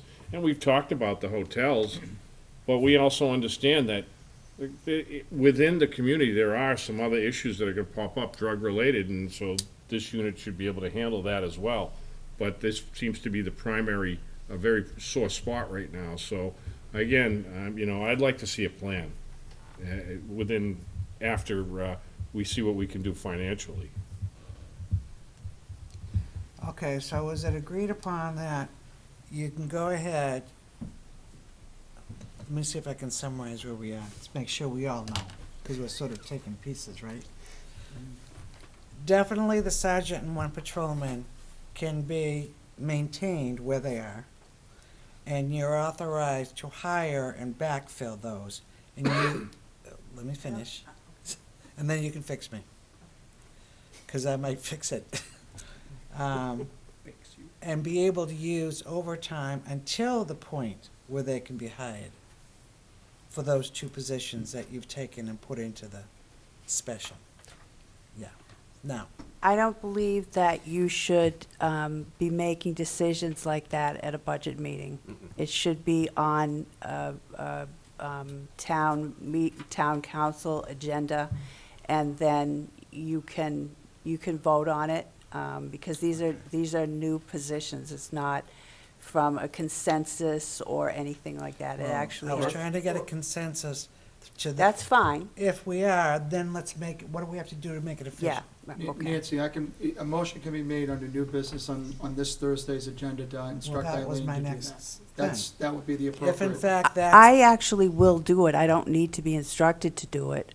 So I can have that information for you when we come for, the chief and I can have that, and Paul, can have that information for you at the next meeting, not Thursday, the the 11th, next one? but- 25th. we can put it on the agenda, and we can talk about hiring the new people. Perfect, and have all that Meantime, we'll be data. talking about overtime, and how we can accomplish keeping those, two people that they're currently using intermittently. What's that? I'm sorry. Okay. That they're using intermittently, that, by overtime, and if not, we can't. So, And in the meantime, maybe you can have some thoughts about what Peter had talked about. You might be able to get some thoughts down to present it the same night, right? Correct. Hopefully it would be an all-inclusive presentation on that night. Can I just make one clarifying point, just so that everyone kind of understands where we would be looking at, as far as 2 officers? The hiring process alone, even to just put them on board, you're looking at March or April, because we have to backgrounds and tests, and then even that, they'd probably be scheduled to go to the academy in April, so you're talking August before they're even back here, just so that you're everyone into kind of. probably the next fiscal year anyway. Correct, but again, I don't want to let anyone think that we're not handling what we can right now.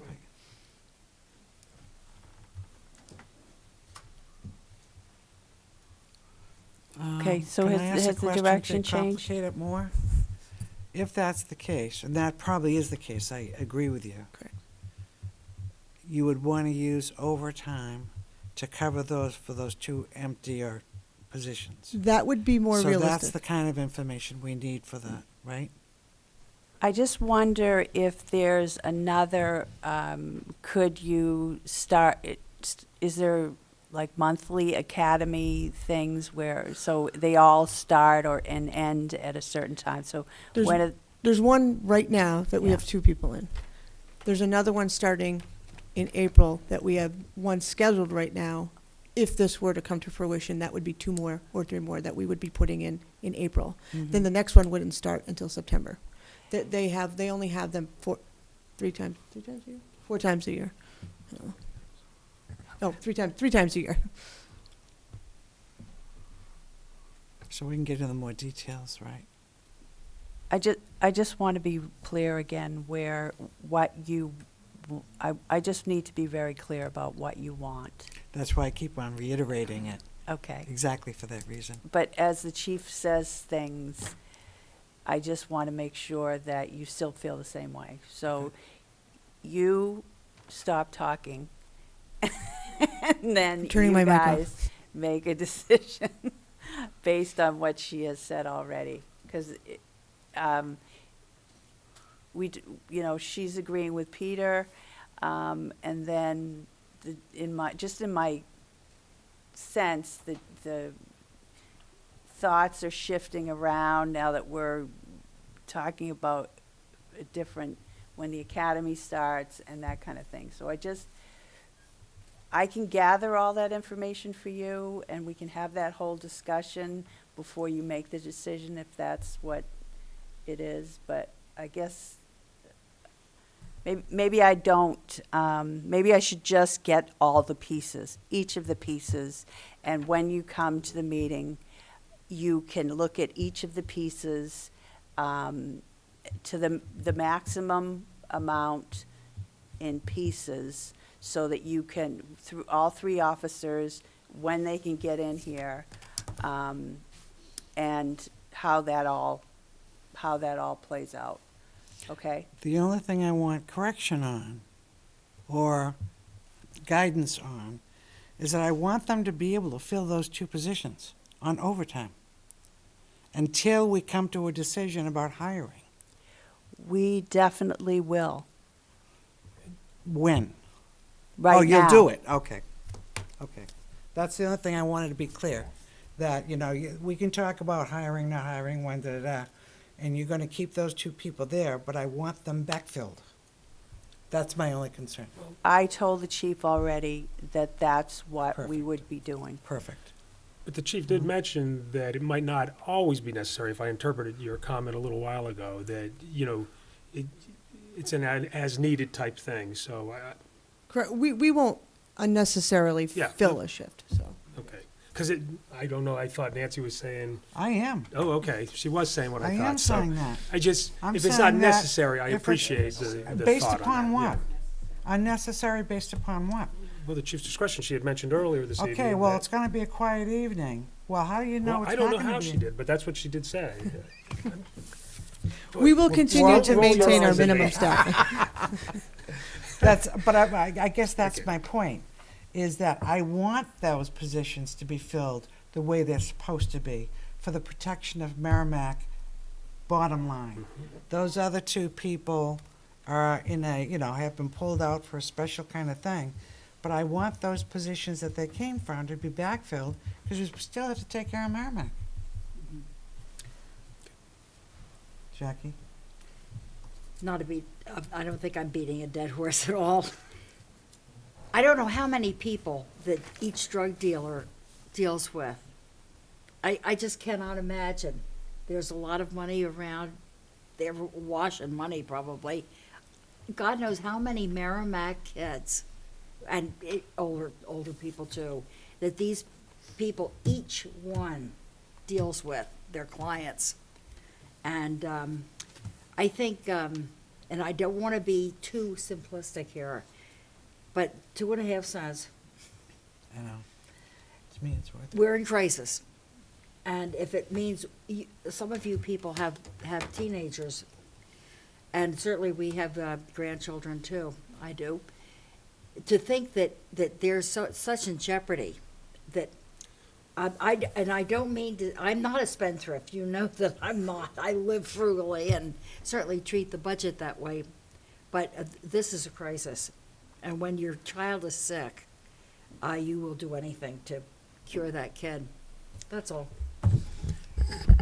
Finley? And I can absolutely appreciate that, Jackie, but I do know we have resource officers in both the middle level and upper in the high school, who are point. very active in dealing with what we're even talking about tonight. That's The true. school district recently finally have the K-9 come in occasionally to keep them out in the first place, and it's a tool that works well, and I'd be interested to see how it has worked for them, if they've even used it yet. Yeah. But so I think it's a multi-pronged thing, it's, Well, that's the point, Finley. There's so many different fronts that you're fighting this battle on. It's not like, it's not like one beach. You've got 5 different beaches that you got to fight on with this issue. And fair enough, and that's why I'm not opposed to what we're talking about, but I would like some rationality and, Which so there'll we be can. more discussion. Right, so on the 25th, I guess, that's Yep, that's where that perfect. will be. But, So, yes, Peter. I'm just gonna, we've talked about this in, real fast. This only works too, we talked about multi-prong. By everybody in the town, and this town has been good. This police department, I've always thought was successful because they trusted the police department and go forward. They're willing to give information when they see something. See something, they say something. And I think that we've got to continue along on that lines, and all the people in town need to consider themselves part of this effort as well, Right. so. Okay, well, have you beaten that death though yet? I got budget question, I do too. Oh, you mean the reason why we're here? right? Okay, go for it. Is there Hey, anything Ben, else you you go want to first, I finish think in terms of the budget? I just had, Finley, go for it. couple things. The first thing is, maybe Eileen could tell me, on 8503, it had the motorcycle lease. Eileen has pulled out a few things from the chief's budget, so I didn't know what she pulled, but I was wondering if she could tell me that, and I was also wondering what the IRV from the MFD is. What kind of vehicle is that, or So it's actually, we labeled it as IRV. It stands for Incident Response Vehicle, or Okay, van in this okay. case. So if you're I asking, knew it was a vehicle, I didn't, I was too afraid to keep going on different things, so I just said no, I had nothing else, so. So the 25,000, I can tell you it's on. 8503? 8503. No, 8332. 8332. And that is under maintenance of vehicles. And the reason why it's under maintenance of Well, wait, vehicles, tell me that number again, Eileen, I'm sorry, because, 8332, which is called maintenance of vehicles. okay, And that's over there. And I have approved that. And what that is this crime scene vehicle is an upfit of an ambulance. right. So that's what the $25,000 Okay, well, is for. under 8503, it says in the cell, it says Denise Roy, increased by $25,000 for upfit of new IRV from MFD. Right. And then below it is the OHRV, which the little comment that the chief made was additional line for lease new motorcycle, 4-year lease at $48.60 a year, includes maintenance. And I was just That wondering. was taken out. No, I know. Well, I see the okay. difference of 115,000 from the chief to 90,000. I was wondering what that was. Paul?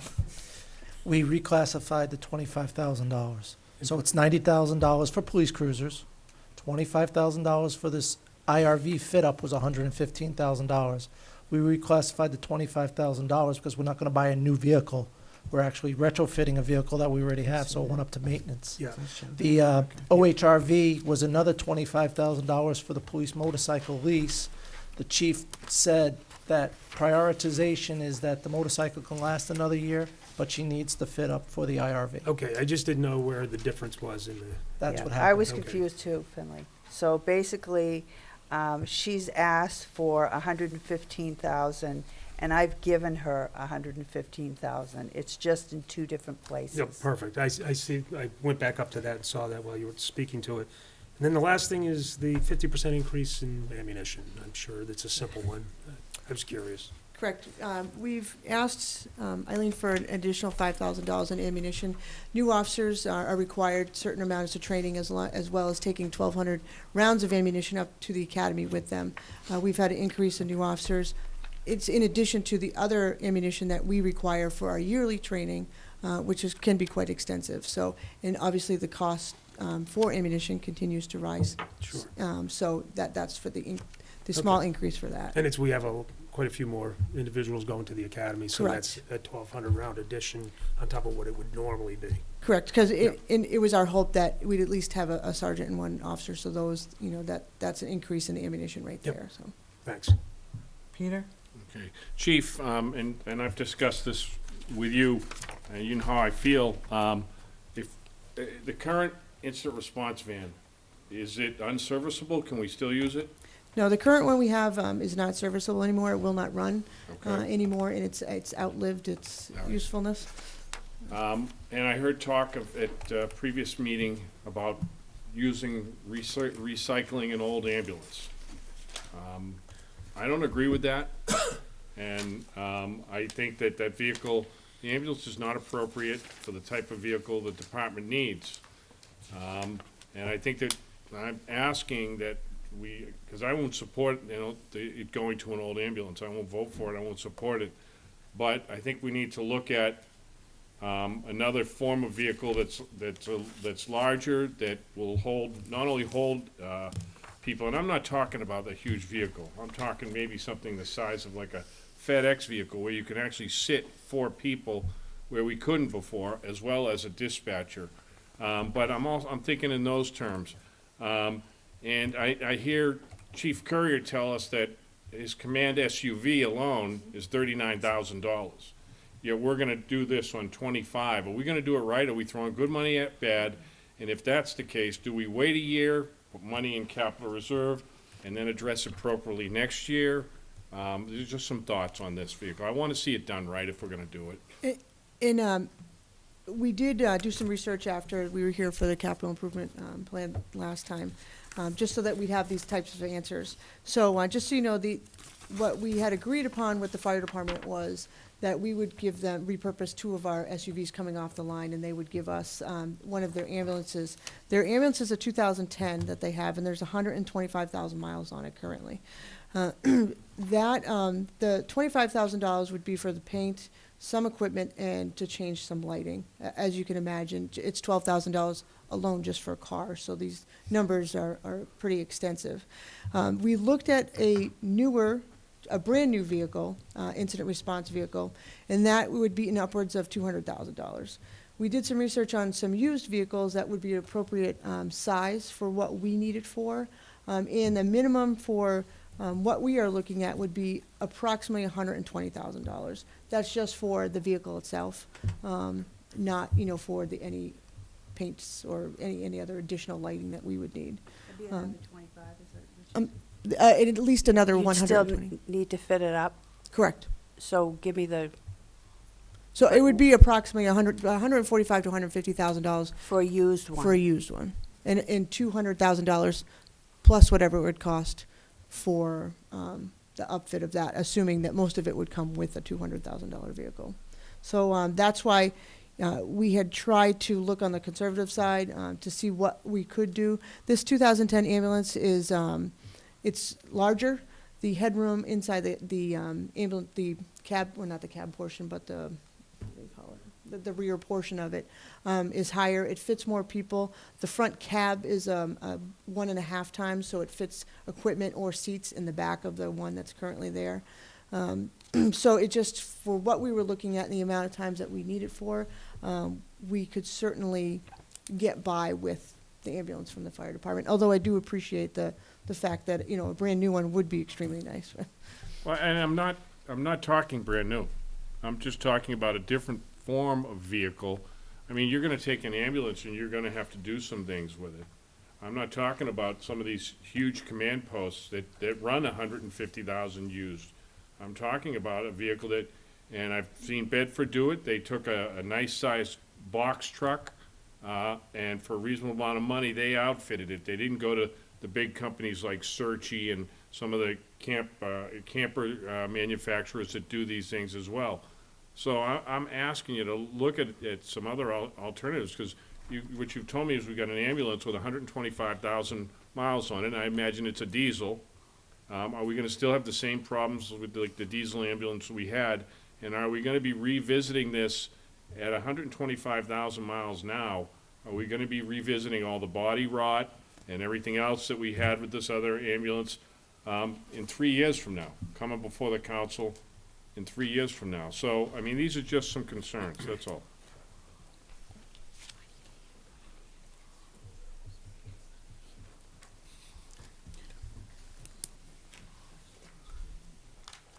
Anyone else? Yes, John? I don't know if this is Paul's question or Eileen's or Chief's at that point. So under fuel, for 8250 Thank you. on page 47. Oh, Paul's the fuel guy. So in previous meetings, we said that the Explorers get 18 miles to the gallon. Yep. Where the cars got 8 miles to the gallon. Yep. But we're Good memory. budgeting 49 from an actual, the budget, and then to 62. In 16-17, and even the beginning part of 17-18, we got a sweetheart deal for gasoline. We were paying $1.92 a gallon versus what was in the budget of $2.50. Gasoline's going up. We see it going up in 18-19 to the $2.50. The 24,900 gallons is an average over the last 3 years that the police department has used in their vehicles. They've been running the SUVs now for about 2 years. They also, before that, they had the sedans, so for 3 years. So we feel comfortable with the 24,900 gallons at $2.50 a gallon, which we feel comfortable is what we're gonna be paying in 18-19 for gasoline.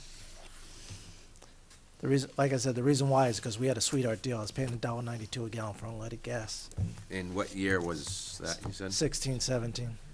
So what was the actual gas prices to the Joe Public in 16-17? Back where you got $1.90. My point is, can you get that sweet deal that you got? The Better than $2.50 It all depends on what, you gotta, whatever's at the pump right now, take whatever gas station you want in town, take the most expensive gas station. Yeah. Rule of thumb is subtract about 40 cents off of that price, and that's what we'll be paying. So if it was $1.92, I think at the time we were paying about $2.30, $2.35. So I think DW is 233. So you'd be paying a dollar, Right now, I'm paying $2.02. that's what you're That paying. was the price we got. So, I think as town councilors, we should be able to fill up our cars. Good save, yes. Can I follow up on Tom's? go ahead. Well, I just did the quick math, and it shows $14,400 more we're gonna be spending on this budget. But we didn't have any real savings on those differences in fuel. I apologize. What I was saying is that, doing the math on the 25,000 gallons, that we're budgeting for, it came up $14,400 more. When you add it to the $49,000 previously, it's close to what you've asked for, so there was no real savings showing in our budget from the fuel savings, the efficiencies that Tom spoke to. So I didn't know if there was a reason for that.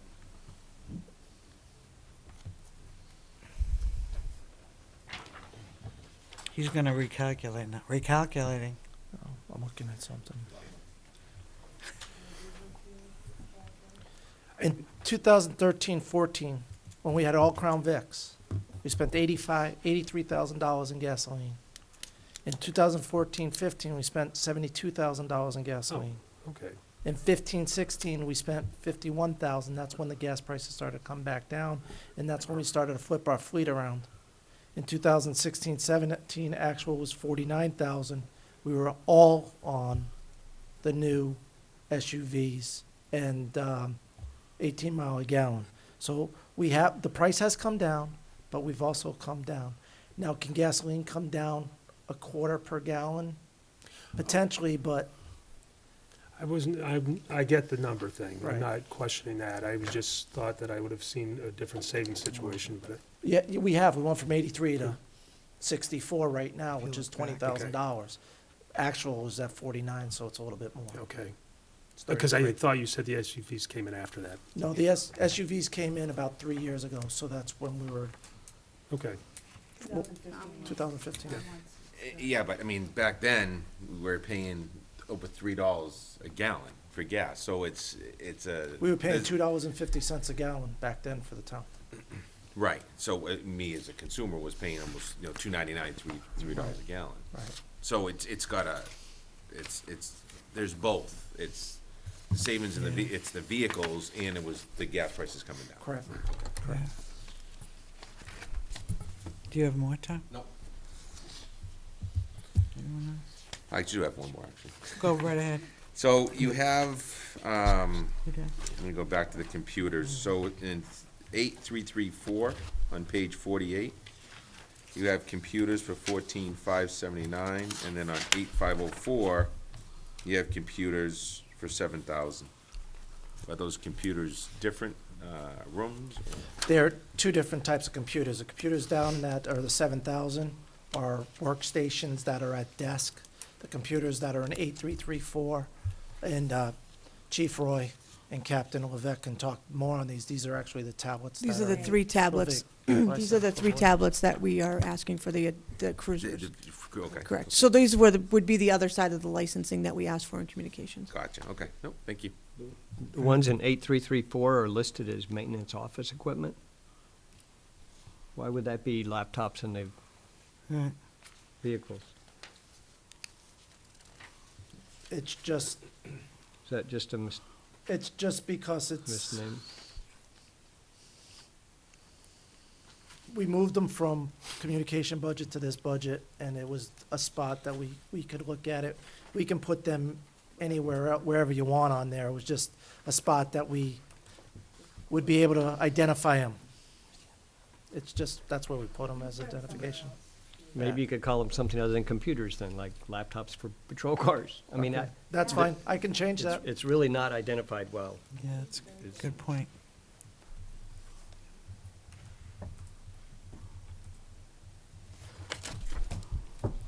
Changed.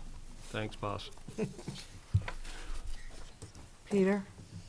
Chief, Identikit, do we even use Identikit anymore? I know it's a small number. Microphone? Microphone, Pete? Sorry, Yeah, what number are we talking about? this is under, 8334, maintenance office Oh, equipment. gotcha. It's a small number, I'm just curious. Yes, Identikit actually should have been changed, that's probably my fault, should have been changed to Leads Online. What's it? Leads Online, which is Oh. the database that we Okay, use all for right, 'cause I pond. was looking at that thinking, God, it didn't seem like we use it anymore. Right, that was an oversight on my part. I actually should change it to Leads Online. Might not as well do Identikit. it now, tell Paul. Leads us as LEADS. LEADS. online. Gotcha. And that's a pond database search system, so when somebody's pawned items that are from a burglary. No, that That one doesn't work for some reason. Yes, we- You gotta share. Just so everyone knows, that's an online database search, so several communities involved that require their pawn shops to enter items that are pawned at at their business. And that's a lot of times how we find leads for our burglaries, is that people actually go pawn the items up. I think I broke it. Yes, Eileen? Do we have a lot of pawn shops in town? We have no identified pawn shops, but we have consignment where shops, like a Pennachuck Square. Yeah, secondhand shops, I guess you would call How them. many? Um, There's, as far as the consignment, Pennachuck Square. We're finding that they're constantly closing and opening. Oh, think I at some see. point we had one at Village Mall, one at Columbia Circle, Yeah. one at Pennachuck Square. Yeah, But sometimes these businesses don't survive. right. He's our pawn guru. Down over at the Commons right now. Yes. That's right, too, they do. We have one over there. So I do have one more question. Go right ahead, So Tom. this is on the overall budget. So the department is asking for the 6.3 million, correct? Because that includes the 85 that wasn't included in the town managers.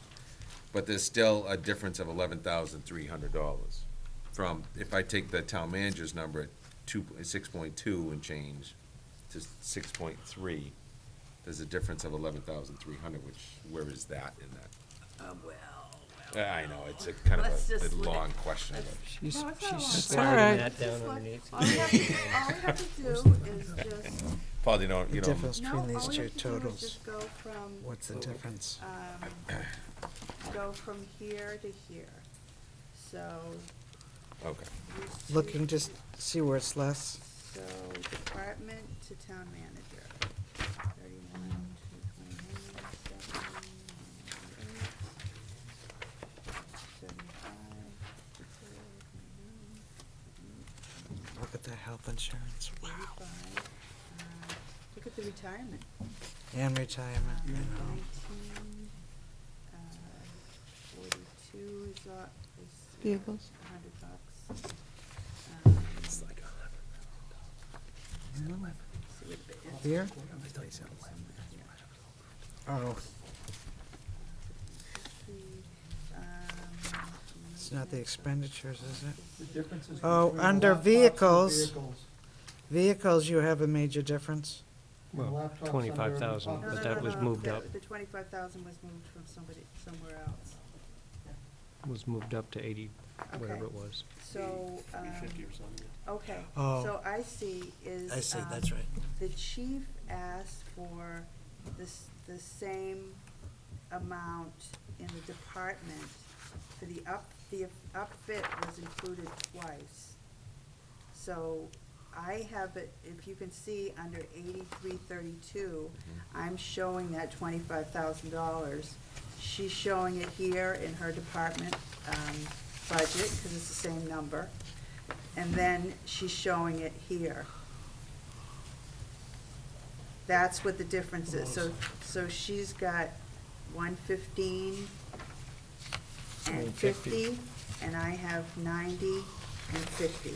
So Yeah, that's she's- what I'm looking at. Right. So Yeah. she's got the $25,000 in there Twice. twice. Well, The other thing is She's is trying to that- be sneaky. No, No, the he did it. motorcycle. It was him. The He motorcycle was really also was. $25,000. We're playing with a lot of $25,000 So here. it's easy to So the get. motorcycle and the cars was 115 plus, we left the 115, 90, and 25 for the outfit. It's the $25,000, it's, So I'm So, confused. okay, fuzzy so wait a math. I minute, don't- 6,234,181 equals. Yeah, Where's so my what pen? should it Where's be? my pen? Thank you.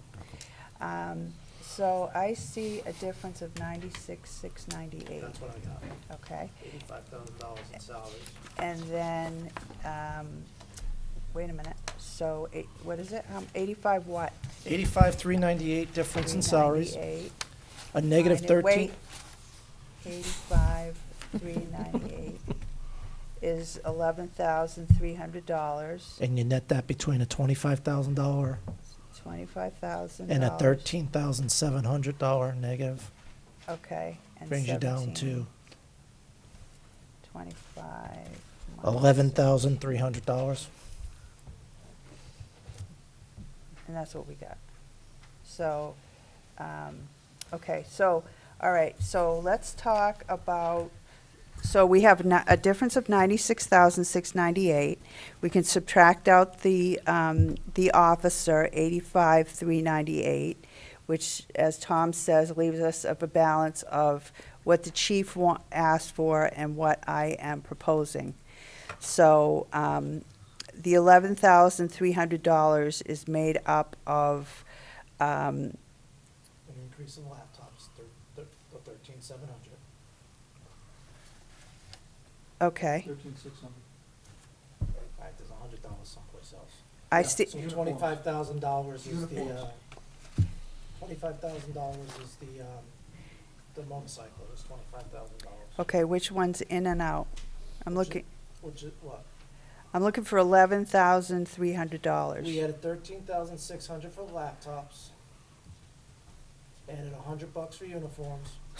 Never mind the $100. We took out $25,000 for the motorcycle. Okay. That original was 11,400. 3-ish. That's the difference, Which- $11,400. Okay, so we're totally cool. Yeah, we're It's good. $100. I'll give you $100 if we can just stop the conversation. Thank you.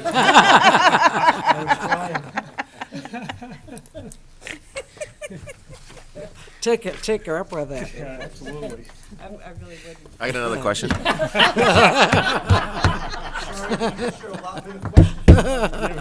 was a one-time offer.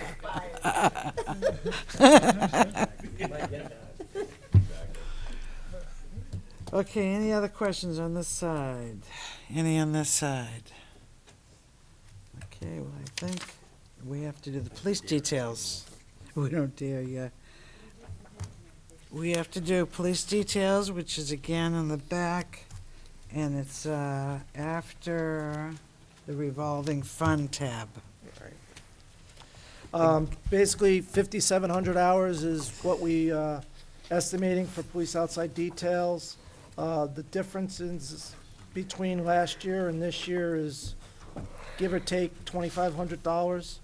It went down, mostly due to salary mixing the rate. So by mixing the rate around, we came up with about $2,500 decrease, so it's still $413,886 for police details, which are 100% paid by the company or Reimbursement. people that use them, and then they're reimbursed. And you know, while I'm sorry, Nancy, but Go ahead. some idea just popped into my head. That these people that are doing the details, they can, if they are doing the overtime in the station or out on the street, while these other people are doing the drug enforcement work, we can move these details, because nobody's losing anything. People are getting overtime, but they're just not getting details. Some of these details can be moved off into a different town, because I'm sure people from other towns would take our details like we take theirs. Correct. So, So we would prioritize the special investigations that we're doing over But what I'm saying is you have Backup. $400,000 of overtime here that is not necessarily our first priority, is to do details. If people, because it won't affect the officers because they'll still be getting overtime. But they won't be going and helping the telephone company, do whatever, have a cruiser out there behind a utility truck or something like that. So I mean, that might be a creative idea for this year even next year, to think about reducing the revenues and expenditures here, and or especially this year, reducing the revenues and expenditures actuals and pushing those up into your police budget, while at the same time, just analyzing what the need is, because our need is not details. Our need is the police business. So rather than having our police officers doing details that aren't our need, the people, they could be doing overtime. I've said this like 4 times in different ways. But anyway, it's just something that just came off my head. That's why I keep repeating Do they it. get paid the same amount of money, though? Yeah, They do? exactly the same. So details considered overtime pay? Yep, exactly the same. Wow, Yeah. nice. Right? Yeah, Right? as long as, See you out with the flag. yeah, I'll be a flag man. But, right? I've been through worse, probably. I'm So, sure at 0 degree weather they'd trade with you. But what do you think about that? The only effect it would have on us is that whatever revenue we do get from, the small amount that we do get from Right. officers doing the details for these companies, that would be the only. That doesn't really matter. It's not that much of an amount of money. No, we help Because other. if we're looking for money to, let's say we're looking for $50,000, $60,000 or something like this, this would be a place where we could say, listen, whatever company you are, you're gonna have to call Amherst, or you're gonna have to call somebody else to do your details, because we need our officers to do the overtime here, not here. Correct. We still control it just because they're in our town, but we would dish it off. We would say, we have 3 details, we would call Nashua, and they would fill them, and we would just Yeah, keep track because, of who's here. like I said, our officers are going to Litchfield. I know that for a They're fact. going everywhere. They're going Nashua. Well, what this does is it, bottom line appropriation, we're not allowed to overspend our bottom line appropriation, so instead of using them for details, what we do is we reallocate that money back through the budget. Oh, yeah. So it's the big thing is the bottom line appropriation, when we talk That's right. about these positions and, adding 3 people and things of that sort, what we have to do is look You have at to let us how know that's how to gonna be maneuver it. into our bottom line, and this is a creative way not to overspend the bottom line of Right. the budget. Right. That was approved by the voters. That's a good idea, I think. Yeah. It was divine, it was divine intervention, actually. Finley's fading, it's getting to 10. No, I'm actually setting up my budget for the next meeting, so Okay, so I'm good. I think we're all set. May I We're just gonna say, be getting, absolutely, go.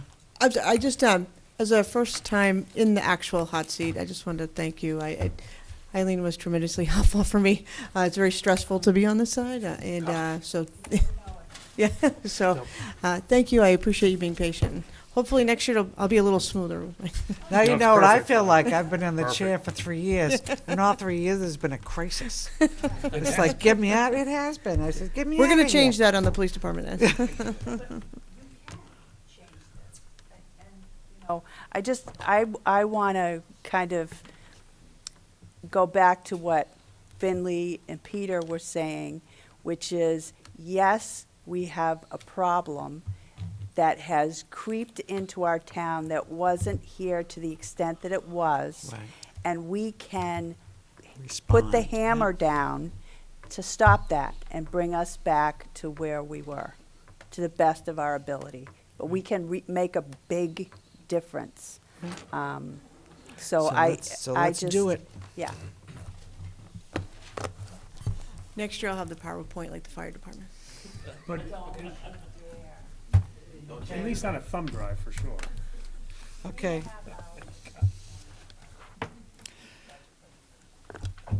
Okay, so I think we're done for the evening. I will see the town council and Eileen and Paul on Thursday night. And let you, you'll be here. Okay, well, we'll see you then at 7 o'clock. Motion to adjourn. Motion to adjourn. Second, all those in favor say aye. Aye. So be it.